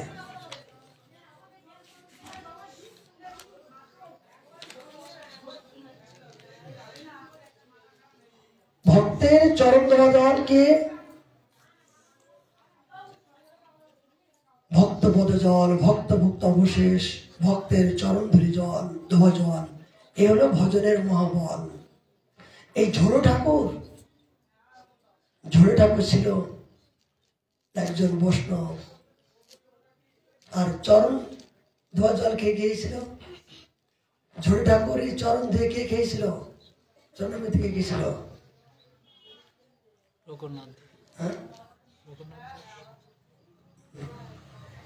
এই ঝোড়ো ঠাকুর তিনি ভক্ত ছিল, অনেক গভীর ভক্ত। এবার তিনি এই এই একাধিক ক্রমে নিষ্কিঞ্চন ভাবে তিনি সাধন করতেন। সাধন করতে করতে তিনি নিষ্কিঞ্চন ভাবে অহেতুক প্রেমের রাজ্যে প্রবেশ করে তিনি আজ ভজন করছিলেন। হঠাৎ করে মহাপ্রভু করুণায় একজন ভক্ত চলে গেলেন, যে ভক্তের চরণ ধুলি পেলে নাকি সর্বসিদ্ধি হয়। গোবিন্দ চরণ, ভক্তের সর্বসিদ্ধি গোবিন্দ চরণ হয়।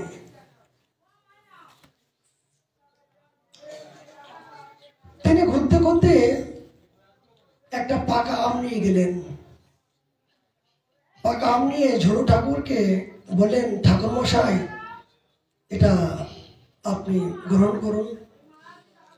ঝুড়ু ঠাকুর এই আমটা আমানে করলেন, ভোগ লাগালেন, নিবেদন করলেন। করে কি করলেন? এই নিবেদন করার পরে তিনি আজ মুখ দিয়ে চুষছেন, মুখ দিয়ে আস্বাদন করছেন। করে কি করলেন? এই ডুবার মধ্যে ফেলে দিলেন আমের আটিটা। এই ডুবার মধ্যে ফেলে দেওয়ার পরে সে অপেক্ষা করছেন ভক্তের উচ্ছিষ্ট পাওয়ার জন্য। আজকে ভক্ত অপেক্ষা করছেন যে অতি সহজে চাইলে তো দেবে না।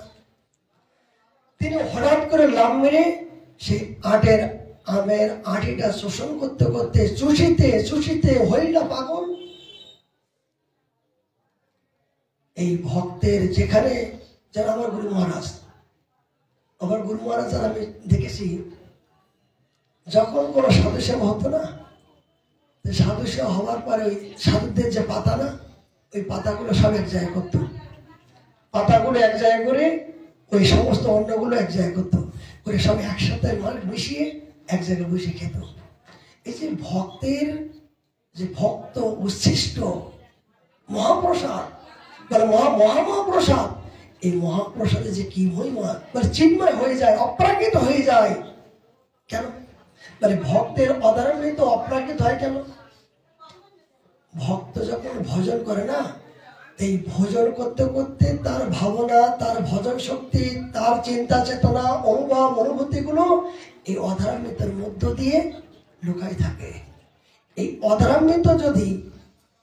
অধারামৃতের উপরে যদি কার একবার শ্রদ্ধা বিশ্বাস হয়ে যায়, বলে ভগবানকে সামনে যখন ভোগ লাগানো কি হয়? প্রসাদ হয়। আর এই প্রসাদটা যখন ভক্তকে দেওয়া হয়, মহাপ্রসাদ হয়। আর ওই প্রসাদটা যখন ভক্তের মুখের থেকে নেওয়া হয়, অধারামৃত। তাই তো নাকি? একই প্রসাদ থেকে মহাপ্রসাদ, তারপর অধারামৃত মানে কি? অধারামৃত মানে এই জড়জগতের অমৃত খেলে, জড়জগতের দেবতারা যে অমৃত আস্বাদন করছেন, এগুলো নিলে কি হবে? তার অমরত্ব লাভ হবে, তাকে দেবলোক প্রাপ্তি হবে। কিন্তু অধরামৃত এটা গ্রহণ করলে কি হবে? তাকে আর এই জগতে আসতে হবে না, তাকে আর মায়ার জগতে এসে জননী জঠরে তাকে আর ঘোরাফেরা করতে হবে না। এই জন্য অধরামৃত কি? আর এই অধরামৃত গ্রহণ করলে কি হয়? সেই ভক্তের ভাবনা আপনার ভিতরে প্রবেশ করে, ভক্তের ভজন ক্ষমতা আপনার ভিতরে আসে, ভক্তের চিন্তা চেতনা আপনার ভিতরে আসে। তবে হ্যাঁ, যদি বিশ্বাস হয়, সেই অধরামৃতের প্রতি তাদের বিশ্বাস হয়। যেমন চরণামৃত খেলে কি হয়? অকাল মৃত্যু হরণাং সর্ববিধি বিনাশনাং বিষ্ণু পাদক বলে, এই বিষ্ণু দেবের এই চরণামৃত গ্রহণ করলে অকাল মৃত্যু হয় না, সর্ববেদী বিনাশ সাথে। একটা অমৃতের একটা বিধি আছে, কিন্তু চরণামৃত আবার এই চরণামৃত গ্রহণ করার নিয়ম আছে বাবা। যখন বসে এক ফোঁটা চরণামৃত নিতে গিয়ে যদি এক ফোঁটা মাটিতে পড়ে যায়, তাহলে বলছে শত সহস্র ব্রহ্মহত্যার পাপ হয়ে গেল আপনার। এক ফোঁটা চরণামৃত যদি আপনি পান করলে কি অমরত্ব লাভ হবে, প্রেমামৃত লাভ করবেন। কিন্তু ওই এক ফোঁটা যদি কোনো করে মাটিতে পড়ে যায়, তাহলে বলছে কোটি কল্পতার আপনাকে নরকে বাস করতে হবে। এতময় বলছেন। সাবধান, ভক্তির অঙ্গ যাচন করতে গিয়ে যদি আমি সাবধানতা না হই, তাহলে কিন্তু সব এলোমেলো হয়ে যাবে, সব এলোমেলো হয়ে যাবে। সে রঘুনাথ দাস মহাপ্রভু চরণামৃত গ্রহণ করলেন। প্রভু তারে বিদায় দিয়া গেলেন লাচল, তেও ঘরে আসি হইলা প্রেমিত পাগল। এই রঘুনাথ দাস গোসাইবাদ মহাপ্রভুর চরণাশ্রয় করে বাড়িতে যখন আসলেন পাগল হয়ে গেলেন। এই যখন পাগল হয়ে গেলেন তখন রঘুনাথের পিতা মাতা বলছে, কি ব্যাপার, আমার ছেলে তো এরকম পাগল হয় না। মানে 12 জন পাইক থাকতো সর্বক্ষণ রঘুনাথকে দেখাশোনা করার জন্য। এই রঘুনাথের পাগলামির জন্য তিনি অস্পরসম সুন্দরী রমণীকে দিয়ে এই মায়ের বন্ধনে বাঁধার চেষ্টা করলেন, কিন্তু তাই কি বাধা যায়? জগতে যারা একবার কৃষ্ণের সন্ধান পেয়েছেন, কৃষ্ণ মহাশক্তি যার আলোর সন্ধান পেয়েছেন, জগতে অন্ধকার তাকে আটকাতে পারে না। যারা ভক্তি রাজ্যকে জানতে পেরেছেন, প্রকৃত অহেতুক ভক্তির সন্ধান যারা পেয়েছেন, যাদের ভক্তি মরণে হৃদয় একবার যাদের বসে গেছেন, তারা এই দেহ সুখ তাদের কাছে তুচ্ছ হয়ে যায়। জগতের পিতা মাতা আত্মীয় স্বজন বন্ধু বান্ধব তার কাছে ঘৃণা হয়ে যায়। কেন? সে তো একদম নিত্য নতুন আনন্দে বিভোরে ডুব ডুব করছেন। জগতে কে মানতে পারে? রঘুনাথ তো মহাপ্রভু চরণাশ্রয় করেছেন, সে পরম অহেতুক ভক্তির সন্ধান পেয়েছেন। পিতা মাতা তাকে এই জড় জগতের বিধে কি রাখতে পারবে? জগতের স্বামী আমাকে কি দিতে পারবে? বলে দেহটা ভালোবাসে, এই দেহটা বলে দেহটা ভালোবাসে, থামলো তোমার দেহ। ব্রজগোপীগণ কি করলো? ব্রজগোপীগণ যখন ভগবান শ্রীকৃষ্ণ রাসের জন্য তিনি বংশী বাজাচ্ছেন, সমস্ত গোপীগণ তারা সমস্ত সবকিছু ত্যাগ করে কৃষ্ণের সুখের জন্য ছুটছেন। অনেক জনজগতের দেহ সুখের স্বামীগণ তাকে আটকে রাখার জন্য চেষ্টা করছিলেন। ঘরের ভিতরে দরজা দিয়ে তাকে বেঁধে প্রহর করে রাখার চেষ্টা করছিলেন জনজগতের এই পাষণ্ড দেহ সুখী স্বামী। কিন্তু পেরেছিল কি বলুন তো? ব্রজগোপীগণ পেরেছিল? পারে নাই। কি করলেন? যেসব ব্রজগোপীগণকে বেঁধে রাখছিলেন আর যাদের বাদী নাই, তারা যে দেখে যে এরাই আগে গিয়ে ওখানে উপস্থিত আছে। কিরে, তোকে দেখলাম তোর স্বামী দেবতা তোকে বেঁধে রাখলো, কেমন করে আসলি? বলে আমাকে বেঁধে রাখলো দেহটা, এই শরীরটা ভালোবেসেছিল, এই শরীরটা আমি তাদের কাছে বিসর্জন দিয়ে আলাম। মানে সারা জীবন দেহকে ভালোবেসেছে, এই শরীরটা ভালোবেসেছে, এই শরীরটা আমি ওদের কাছে বিসর্জন দিয়ে আলাম। মন তো ভালোবাসিনি, এই মন তো ভালোবেসেছিল গোবিন্দকে, এই মন ভালোবেসেছিল প্রভু তোমাকে। তাই এই মনকে দেওয়ার জন্য গভীর রাত্রে আমরা ছুটি পালিয়ে এসেছি। এ ধরুন যৌবন পুত্র পরিজন সমস্ত সবকিছু বিষয় ত্যাগ করে গোবিন্দ নিত্যময় হলাম। এই তো ব্রজপ্রেম। কৃষ্ণ সুখের লাগিয়ে জন্য, কৃষ্ণ সুখের জন্য যে প্রেম, যে প্রীতি, যে স্নেহ হয়, সেটা হল ব্রজপ্রেম, যেটা গোপীগণের মধ্যে আমরা দেখতে পাই। রঘুনাথের সেই দশা হলো। এই মহাপ্রভুর প্রেম সাক্ষাৎ বিশ্ব জগতের পিতা, তাকে দেখলে কি আর জগতে কোনো কিছু ইচ্ছা হয়? কি করতে পারে জগতে? কি করতে পারে? পেরেছিল কি?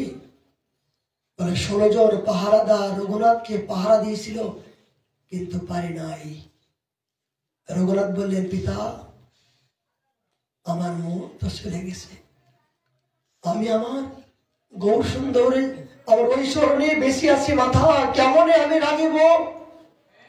আমি যেদিন থেকে আমার গৌরকে দেখলাম, আমার নদিয়া নগরের গৌরকে যেদিনকে দেখলাম, সেদিন তো আমি আমার জীবন জৈবন, আমার মন প্রাণ সর্বস্ব আমি ওই চরণে শপথ করলাম। পিতা তুমি আমার জন্ম দিতে পারো, তোমার পুত্র হয়ে জন্মগ্রহণ করেছি বটে, কিন্তু আমার মনটা তো এখনো জানতে পারলে না। আমার মনের ভালোবাসা, আমি যে কাকে ভালোবাসি, সেই ভালোবাসার মানুষটা তো এখনো চিনতে পারলে না। কি করবা? বাঁধো। আমরা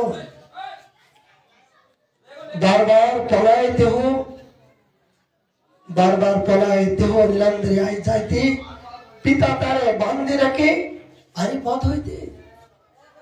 রঘুনাথ বারবার পলাচ্ছেন, যতবার বাধার চেষ্টা করে ততবার চলে যাচ্ছেন।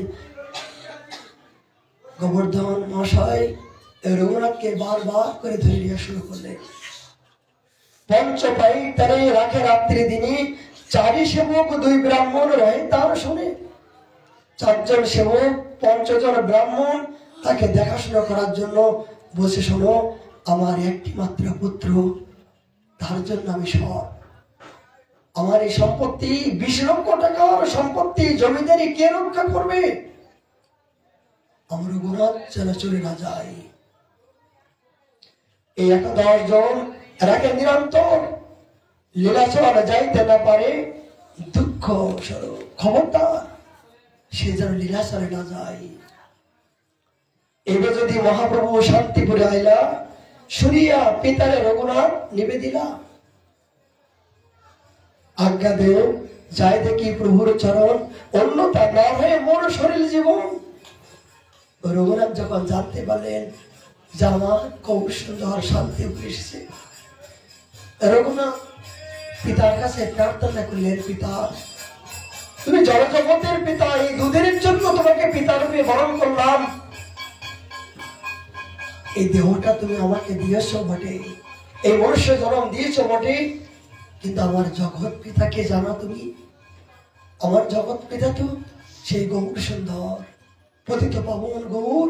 আজ তিনি এসেছেন শান্তিপুরে, তুমি যদি আমাকে ওখানে না যেতে দাও, আমি এক্ষুনি তোমার সামনে আমি প্রাণ ত্যাগ করবো, তুমি আমার এই মুখটা দেখতে পাবে না। আজ্ঞা দেওয়া যায় দেখি প্রভুর চরণ, অন্যতা না হয়ে মোর শরীরে জীবন। শুনে তার পিতা বহু লোক দ্রব্য দিয়া পাঠাইলা তারে শীঘ্র আসিয়া। যাও, সমস্ত পাহারাদার একটি মাত্র রাত দোলাল তাকে পাহারা দিয়ে এই মহাপ্রভুর কাছে পাঠালেন। 7 দিন শান্তিপুরে প্রভু সঙ্গে রহে, রাত্রি দিবসে এই মূল কথা কয়। 7 দিন রাত্রি দিন মহাপ্রভুর সঙ্গে এই রঘুনাথের কথা বলতে হয়। রক্ষকের হাতে মই কেমনে ছুটিব, কেমনে প্রভুর সঙ্গে লীলাচলে যাব। সর্বজ্ঞ গৌরঙ্গ প্রভু জানি তার মন, শিক্ষারূপে কয়ে তারে আশ্বাস বচন। আচ্ছা, রঘুনাথ দাসের এ জাতীয় ত্যাগের মনোবৃত্তি কখন হলো? ত্যাগের মনোবৃত্তি হলো এই রঘুনাথ দাসের বাড়িতে, হিরণ্য গোবর্ধনের বাড়িতে এই হরিদাস ঠাকুর সর্বপ্রথম তার বাড়িতে যাওয়া আসা করতেন। সাধুর কি বল, এই হরিদাস ঠাকুরের মতো নিষ্কিঞ্চন ভক্ত এই রঘুনাথ দাসের বাড়িতে যাওয়া আসা করার পরে সৎসঙ্গ করতে করতে রঘুনাথের ভিতরে বৈরাগ্য প্রকাশিত হলো। এই জন্য ভক্তি জগতের শুরু কোথা থেকে? সাধু সঙ্গ হয় ভক্তির একমাত্র মূল। যতক্ষণ পর্যন্ত সাধু সঙ্গ না করবো, সৎসঙ্গ জীবনে না আসবে, ততক্ষণ পর্যন্ত আমি ভক্তি জগতে প্রবেশ করার অধিকার নাই। কোথায় ভক্তি? কোথায় ভক্তি? তবে সাধু সঙ্গ কারা করে? কখন হয়? কখন হয়? পূর্বজন্মের যার সংস্কার শক্তিতে আছে, যার পূর্বজন্মের সংস্কার, তিনি কেবল একমাত্র সাধু সঙ্গ। আচ্ছা, কেমন সাধু সঙ্গ? বলে সাধু কোথায় পাবো? বলে 1000 গরুর ভিতরে গরু এবং গরুর বাছুর আছে, কিন্তু 1000 গরুর ভিতরে যদি বাছুরটা হারিয়ে যায়, 1000 বাছুরের ভিতরে কিন্তু গরু খোঁজ করে নিতে সামর্থ্যবান যে আমার নিজের বাছুরটা কেমন। এটাকে বুঝতে পারছেন? 1000 গরু আছে, 1000 বাছুর আছে, কিন্তু সেই গরু কেবল একমাত্র নিখুঁত পাবে যে ওই বাছুরটা আমার, একই রকম দেখতে, আর কেউ পারবে না। যেমন যদি কোনো সন্তান হারিয়ে যায়, মা কিন্তু নারীর সাথে সম্বন্ধ আছে তার, জগতের পিতাও কিন্তু বলতে পারে না, চিনতে পারে না, দিকবার হয়ে যায়। কিন্তু মা কিন্তু নারীর সাথে সম্বন্ধ আছে, তিনি কিন্তু একবার দেখা মাত্রই বুঝতে পারে যে ও আমার সন্তান। এটা হলো প্রাকৃতিক শক্তি একটা। ঠিক পূর্বজন্মের যার সংস্কার আছে, তিনি যদি নিচু কুলে জন্মগ্রহণ করে, কোন নিকৃষ্ট কুলে জন্মগ্রহণ করে, এতে কোনো বিষয়টা না। সময় যখন হবে তখন সে নিজের গন্তব্যস্থানেও তিনি নিজের আপনজনকে খোঁজ করে নেবে যে কোথায় গেলে আমার হারানো ধন পাওয়া যাবে। গরু যেমন নিজের বাছুরকে খোঁজ করে নেবার সামর্থ্যবান, ভক্ত যে কুলে জন্মগ্রহণ করুন না কেন, যেখানে জন্মগ্রহণ করুন না কেন, সময় যখন হবে, সংস্কার যখন জাগ্রত হবে, আলো যখন বাতি একবার জ্বলে যাবে, কারেন্ট যখন একবার জ্বলে যাবে, তখন কিন্তু অবশ্যই আলো জ্বলবেই জ্বলবে। এ ঘরের ভিতরে অন্ধকার, সুইচ যদি একবার জ্বলে যায় অন্ধকার থাকবে? পূর্বজন্মের সংস্কার যখন জ্বলে যায় তখন কিন্তু সে ভিতর থেকে বারবার বলেনি তুই যা যা, তখন কিন্তু এই সাধুরূপে আপনার পাশে চলে যায়। এই সংস্কার যখন আসে, এই সাধু তখন, সাধু কেন যায় বলে ভগবান করুণা করে সাধুর ভিতর থেকে প্রেরণা দিয়ে শক্তি দিয়ে যা, ও আমাকে পাওয়ার জন্য আকতি হচ্ছে, তুই যা, তুই না গেলে তো উদ্ধার হবে না, ওকে আমি আপন করার জন্য আমার প্রাণটা ফাটছে, কখন আমি আপন করব, কখন আমি নিজের করব, কখন আমার চরণে আমি সেবা দেব, তুই যা। ভগবান করুণা করে সাধুর ভিতর থেকে শক্তি দিয়ে তাকে পাঠাই দেন। তখন সাধু রূপে যে বলে রে কিরে গলায় মালা আছে, কপালে তিলক করতে হয়, গলায় মালা দিতে হয়, হরিনাম করতে হয়, তখন সাধুজি আপনাকে কৃপা করার জন্য যান। এটা হলো জীবের প্রথম অবস্থা ভক্তি জগতের। এখানে যারা আছেন সবাই বলুন তো, যে মায়ের গর্ভ থেকে কিন্তু সাধু পায় নাই। জগতে সবাই মায়ের গর্ভের থেকে জন্মগ্রহণ করছে, কিন্তু কয়জন সাধু সঙ্গ করছে আর কয়জন সাধুর আদর্শ মানছে? বলে পূর্বজন্মের যার সংস্কার আছে তিনি কেবল সেই সাধুকে খোঁজ করে নিয়ে কোথায় গেলে হরিকথা হয়, কোথায় গেলে আনন্দ পাবো, কোথায় গেলে তৃপ্তি পাবো, তিনি ছটফট করেন যে কোথায় গেলে পাওয়া যাবে। আর যখন এই ছটফট যখন করবে, ভগবান করুণা করে এই ভক্তের ছটফটের দিকে ভগবান সেখানে পাঠিয়ে দেবে, যা ওখানে যে ওকে কৃপা কর। এই বন্ধন মুক্ত হলো। এবার সাধু সঙ্গ করলেন, সাধু সঙ্গ করতে করতে ধীরে ধীরে আপনার ভালো লাগলো যে না বাবা আপনি কথাগুলো বলছেন খুব ভালো লাগছে, বাবা আরো বলুন আরো বলুন। কেন? এই শুনতে শুনতে শ্রবণ করিতে করিতে চিত্ত শুদ্ধি যখন হবে তখন তিনি কেবল বলবেন আরো বলো। মানে কৃষ্ণ কথা শ্রবণ করার জন্য লালসা কার?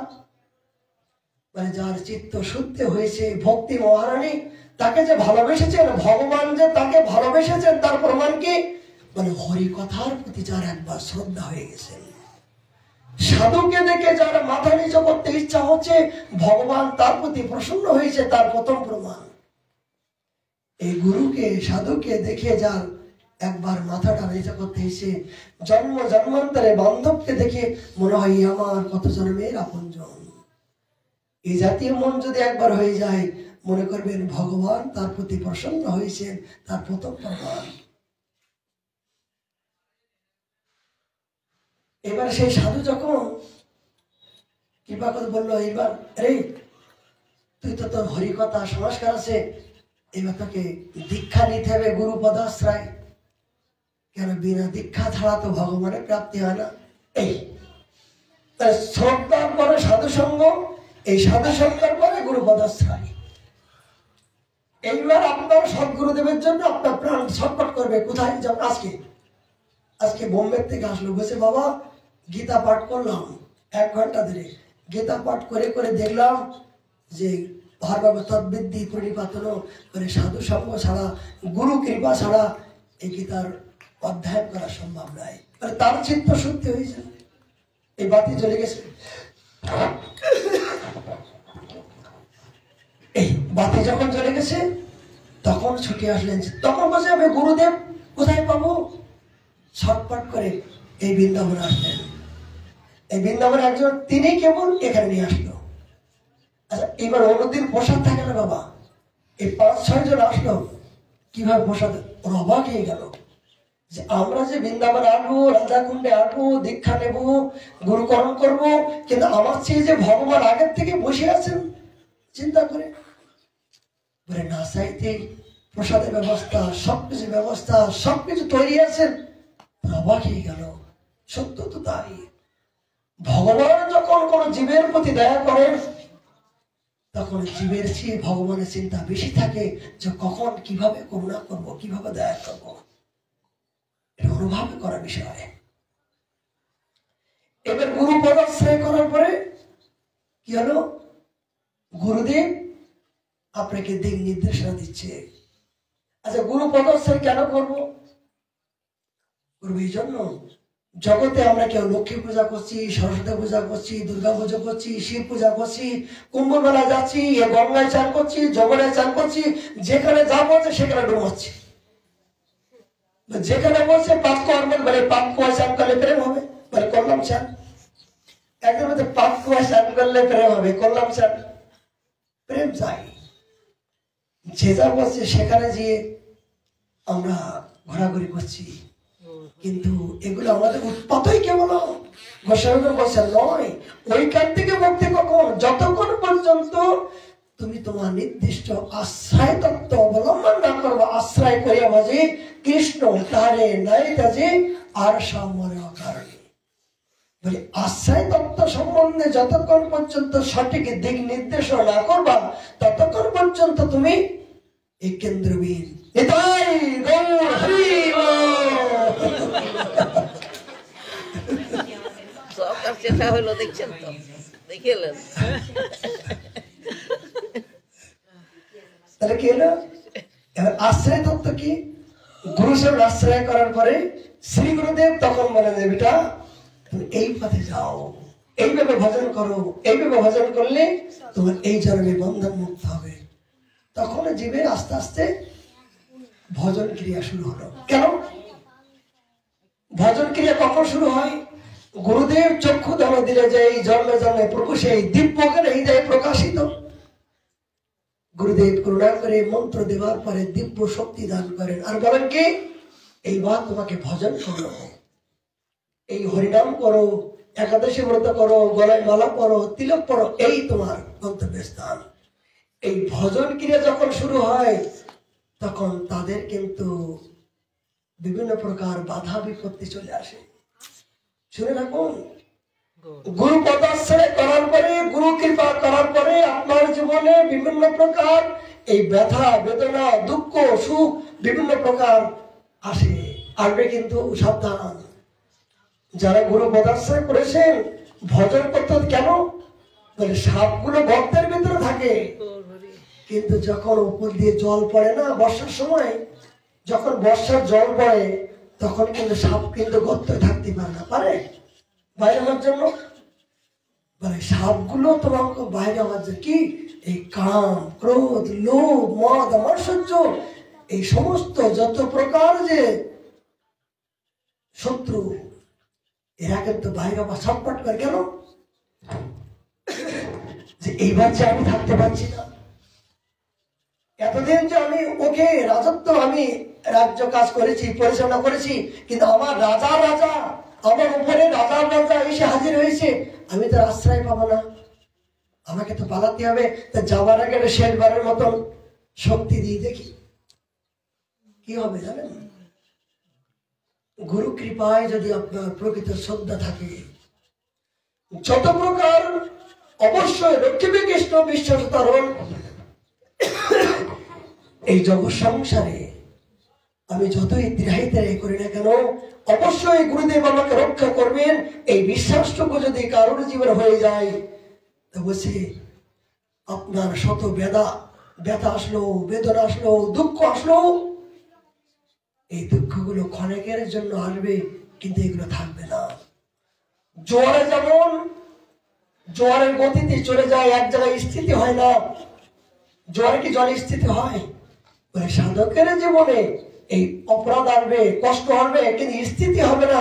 জোয়ারের মতো চলে যাবে গুরু কৃপায়, মহৎ কৃপায়, সাধু কৃপায় স্থিতি হবে না। কিন্তু যদি আপনার গুরু চরণে, গৌর চরণে যদি প্রকৃত নিষ্ঠা থাকে, তাহলে আপনি ব্রহ্মাণ্ড তারিতে শক্তি ধরে জনে জনে এই ভেদ ও পুরাণে গায়ে যে বাস হবে, ব্রহ্মাণ্ড তারণ করার মতো সামর্থ্য। একজন বসে ভগবান এসে দাঁড়িয়ে আছেন, গুরুদেব এসে দাঁড়িয়ে আছেন। তা গুরুদেব দাঁড়িয়ে আছেন আর ভগবান দাঁড়িয়ে আছেন, রামচরিত্র। এবার শিষ্যকে বলছেন, ভগবান ডেকে বসে, রে দেখ আমি মন্দির থেকে দাঁড়িয়ে আছি তোকে নেবার জন্য, তুই আসবি না? তখন শিষ্য বললেন, এ ভগবান তুমি কোথায় ছিলে? তুমি কোথায় ছিলে? মন্দিরেতে তুমি সর্বক্ষণ থাকো। আমি যখন সংসার সাগরে হাবুডুবু খেয়েছিলাম, ত্রাহি ত্রাহি যখন ব্যথা বেদনায় আমি যখন হাহাকার করছিলাম, ভগবান ওই তুমি তো মন্দির থেকে তো এসে আমাকে কৃপা করনি, আমাকে তো তুমি চুলের মুঠে ধরুনি, আমাকে তো এই জাতীয় বলনি যে আমি এসেছি আই। আমি জানি তোমার বলার মতো সাহস নাই, সামর্থ্য নাই, কিন্তু কে এসেছিল? বলে আমার পরম দয়াল শ্রী গুরুদেব আমার পাশে এসেছিল, এসে আমাকে চুলের মুঠে বললেন, আমি তো তোর আছি, চিন্তা কোথায়? ভগবান এইবার বলো তো যে আমি সেই গুরুদেবকে আগে না তুমি আগে? আমার গুরুদেব আগে না তুমি আগে? তুমি কোথায় ছিলে? বলে তোমার পাশে যে যেতে হয় আমি গুরুদেবকে সঙ্গে করে নিয়ে যাব। কেন? তোমার পাশে যদি আমি সাক্ষাৎ যেতাম তুমি আমাকে চিনতে না, আর চিনলেও তুমি আমাকে কৃপা করতে না। আমি সর্বপ্রথম আমার কাছে গুরুদেব প্রণাম। এই জন্য পূজা করতে গেলে গুরু পূজা সর্বগ্রে, ভগবানের পূজা আগে নয়, ভগবানের চরণে ফুল তুলসী আগে নয়, সর্বগ্রে গুরু পূজা করে তারপর গৌর পূজা, তারপর কৃষ্ণ পূজা। গুরু থিয়ে গোবিন্দ ভজে সেই পাপে নরকে মজে। গুরু কৃপা ছাড়া গোবিন্দ কদাপি উপায় নেই, পাবে না। কোন মহাপুরুষ, কোন মহাজন, কোন ঋষি পায় নাই, পাবে না। কেন? গুরু হলো ভগবানের নিতান্ত কি দূত, প্রতিনিধি। তাই যদি না হতো, বলুন, তাই যদি না হতো, ধ্রুব মহারাজ তো তপস্যা করলেন এতদিন যাবৎ, কিন্তু এতদিন তপস্যা করার পরও সমস্ত ব্রহ্মলোক পর্যন্ত কম্পন হয়ে গিয়েছিল। কিন্তু ভগবান বলছেন, এ দেবতাগণ, এ মুনিবর আমাকে সাধন করার জন্য তপস্যা করছে, ব্রহ্মলোক পর্যন্ত কম্পন করছে, কিন্তু আমি যেতে পারছি না। কেন? বলে এখানে ব্র্যাকেট দেওয়া আছে, ভক্ত পাশে ওই পাশে, কিন্তু দুজনের সাথে সম্বন্ধ হচ্ছে কেন হচ্ছে না? যে পূর্ব জন্মের দুষ্কৃতি গুলো, দুষ্কৃতি স্বরূপ ওই পাঁচিল রূপে আমাদের অপেক্ষা করছে, যার জন্য আমরা প্রত্যেকের সাথে আমরা মিলন হতে পারছি না। আর এই পাঁচিল গুলো উচ্ছেদ কে করবেন? এই পাঁচিল গুলো একমাত্র খণ্ডন করবেন শ্রী গুরুদেব করবে করে। এই পাঁচিল গুলো যখন সরাই দেবেন, তখন দুজন দুজনের ভক্ত এবং ভগবানের মিলন হওয়ার সামর্থ্য পান। সত্যি বলুন, কেন ভগবানের দরজায় কি যেতে পারবেন? ওই ভগবান গুরুদেব যখন মনুষ্য রূপ নিয়ে চুলের মুঠি ধরে ভগবানের কাছে বলে, প্রভু আমার দাস এসেছেন, আমার দাস এসেছেন, তখন ভগবান করুণা করে বলবে, হ্যাঁ তথাস্তু তথাস্তু, তার আগে নয়। এই জন্য গুরুদেব হলো একমাত্র আমাদের পথ প্রদর্শক। এই আশ্রয় যতক্ষণ পর্যন্ত আমাদের সঠিক না হবে, ততক্ষণ পর্যন্ত আমি ব্রজের রাগ অনুরাগ ভজনের আমার অধিকার নাই, অধিকার নাই।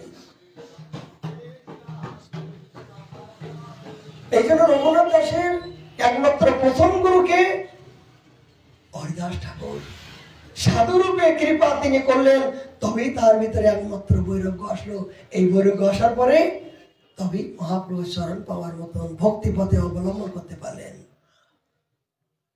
সাধু কৃপা বিনা নাই গোপায়, অদশ দর্শে প্রভু পতিত উদ্ধার, এইবারও করুণা করো নরোত্তম দাস। ঠাকুর মশাই বলছেন, আমি ভব সংসারে পড়ে হবডুবু আছি, আমি সাধু কৃপা বিনা উপায় আমার আর কোনো আমি উপায় দেখতে পাচ্ছি না। সেই সাধুর চরণে যদি আমার শ্রদ্ধা না হয়, গুরুর চরণে যদি শ্রদ্ধা না হয়, তাহলে আমি কোটি জনম ভজন করলাম, কোটি জনম যজ্ঞ করলাম, তপস্যা করলাম, ধ্যান করলাম, ব্রত করলাম, সবকিছু করলাম, কিন্তু এখনো পর্যন্ত গুরু চরণ আশ্রয় করলাম না, সাধুর চরণ আশ্রয় করলাম না, এখনো সেবার প্রবৃত্তি হলো না, এখনো সেবার মনোবৃত্তি হলো না। মানে এগুলো হলো বটে, কিন্তু কোনো কাজই হলো না। এখনো তোমার কাজ হলো না। করছো বলে যজ্ঞ করছো কেন? বলে প্রতিষ্ঠার জন্য। দেখো আমি যজ্ঞ করেছি, আমার অর্থ আছে, আমি যজ্ঞ করছি প্রতিষ্ঠার জন্য। বলে দান করছে কেন? দেখো আমি কত বড় দানি হয়েছি। অসুরগণ দান করেছিল। কিন্তু অহেতুক ভক্তি হতে গেলে, অহেতুক ভক্তি পেতে গেলে, মনের প্রকৃত আনন্দ পেতে গেলে তোমাকে এই জনজগতের দান, যজ্ঞ, তপস্যা মধ্যে একমাত্র রাধারানীর চরণাশ্রয় যে করে সে মহাশয়, সেই মহাশয় যদি হতে চাও, সেই গুরু প্রেম কল্পতরু অদ্ভুত জাক প্রকাশ, এই সদ্গুরু চরণাশ্রয় করে তার অনুগত্য হয়ে যতক্ষণ পর্যন্ত ওইখান থেকে ভজন না করতে পারবা, ততক্ষণ পর্যন্ত ওই যুগল চরণ ভজে যারা, প্রেমানন্দে ভাসে তারা, তাদের নিশনে ত্রিভুবন, তবে তোমার নিশনে পর্যন্ত ত্রিভুবন পর্যন্ত জয় জয়গান করবে। যারা যুগল ভজন করে, রাধা কৃষ্ণ প্রাণমর যুগল কিশোর, জীবনে মরণে গতি নাই মোর, এই যুগল ভজন যারা করে, বসে দেবতা লোক, পিতৃলোক, তারাই পর্যন্ত অপেক্ষা করে যে আমরা দেবতা হয়েও যুগল ভজন করার মতো প্রবৃত্তি হলো না।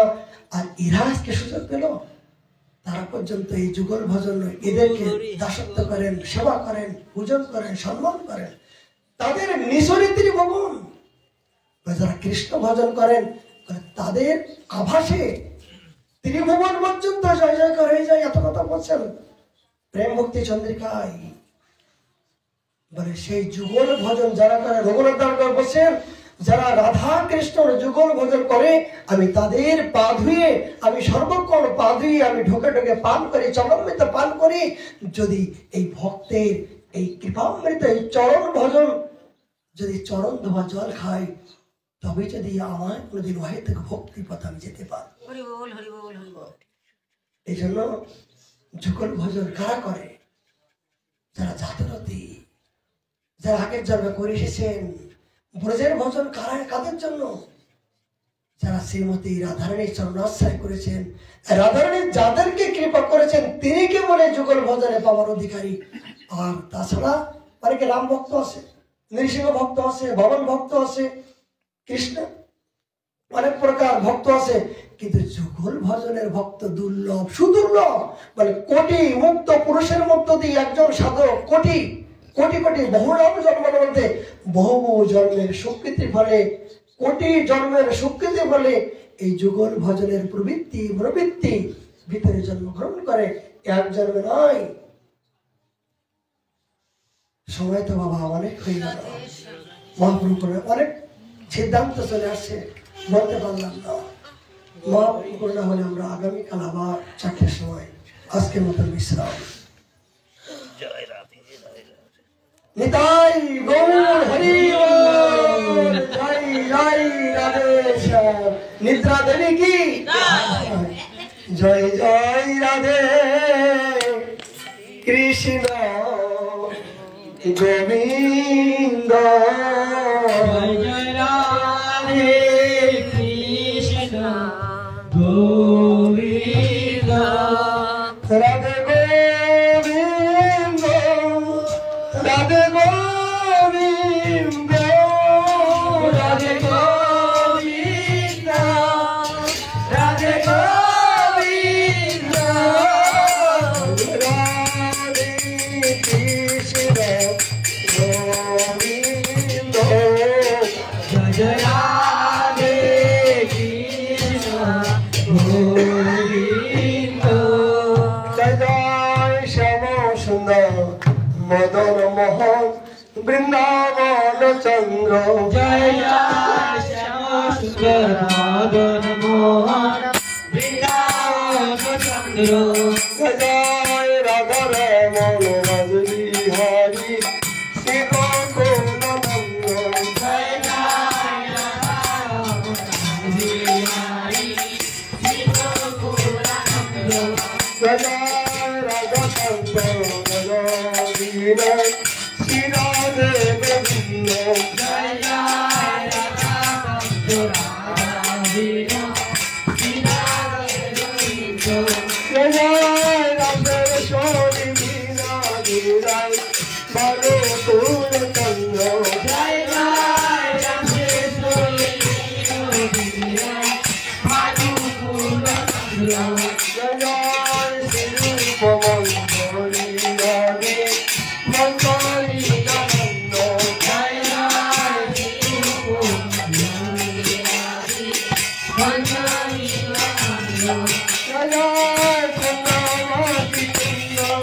Radhe Shyam, Radhe Krishna, Radhe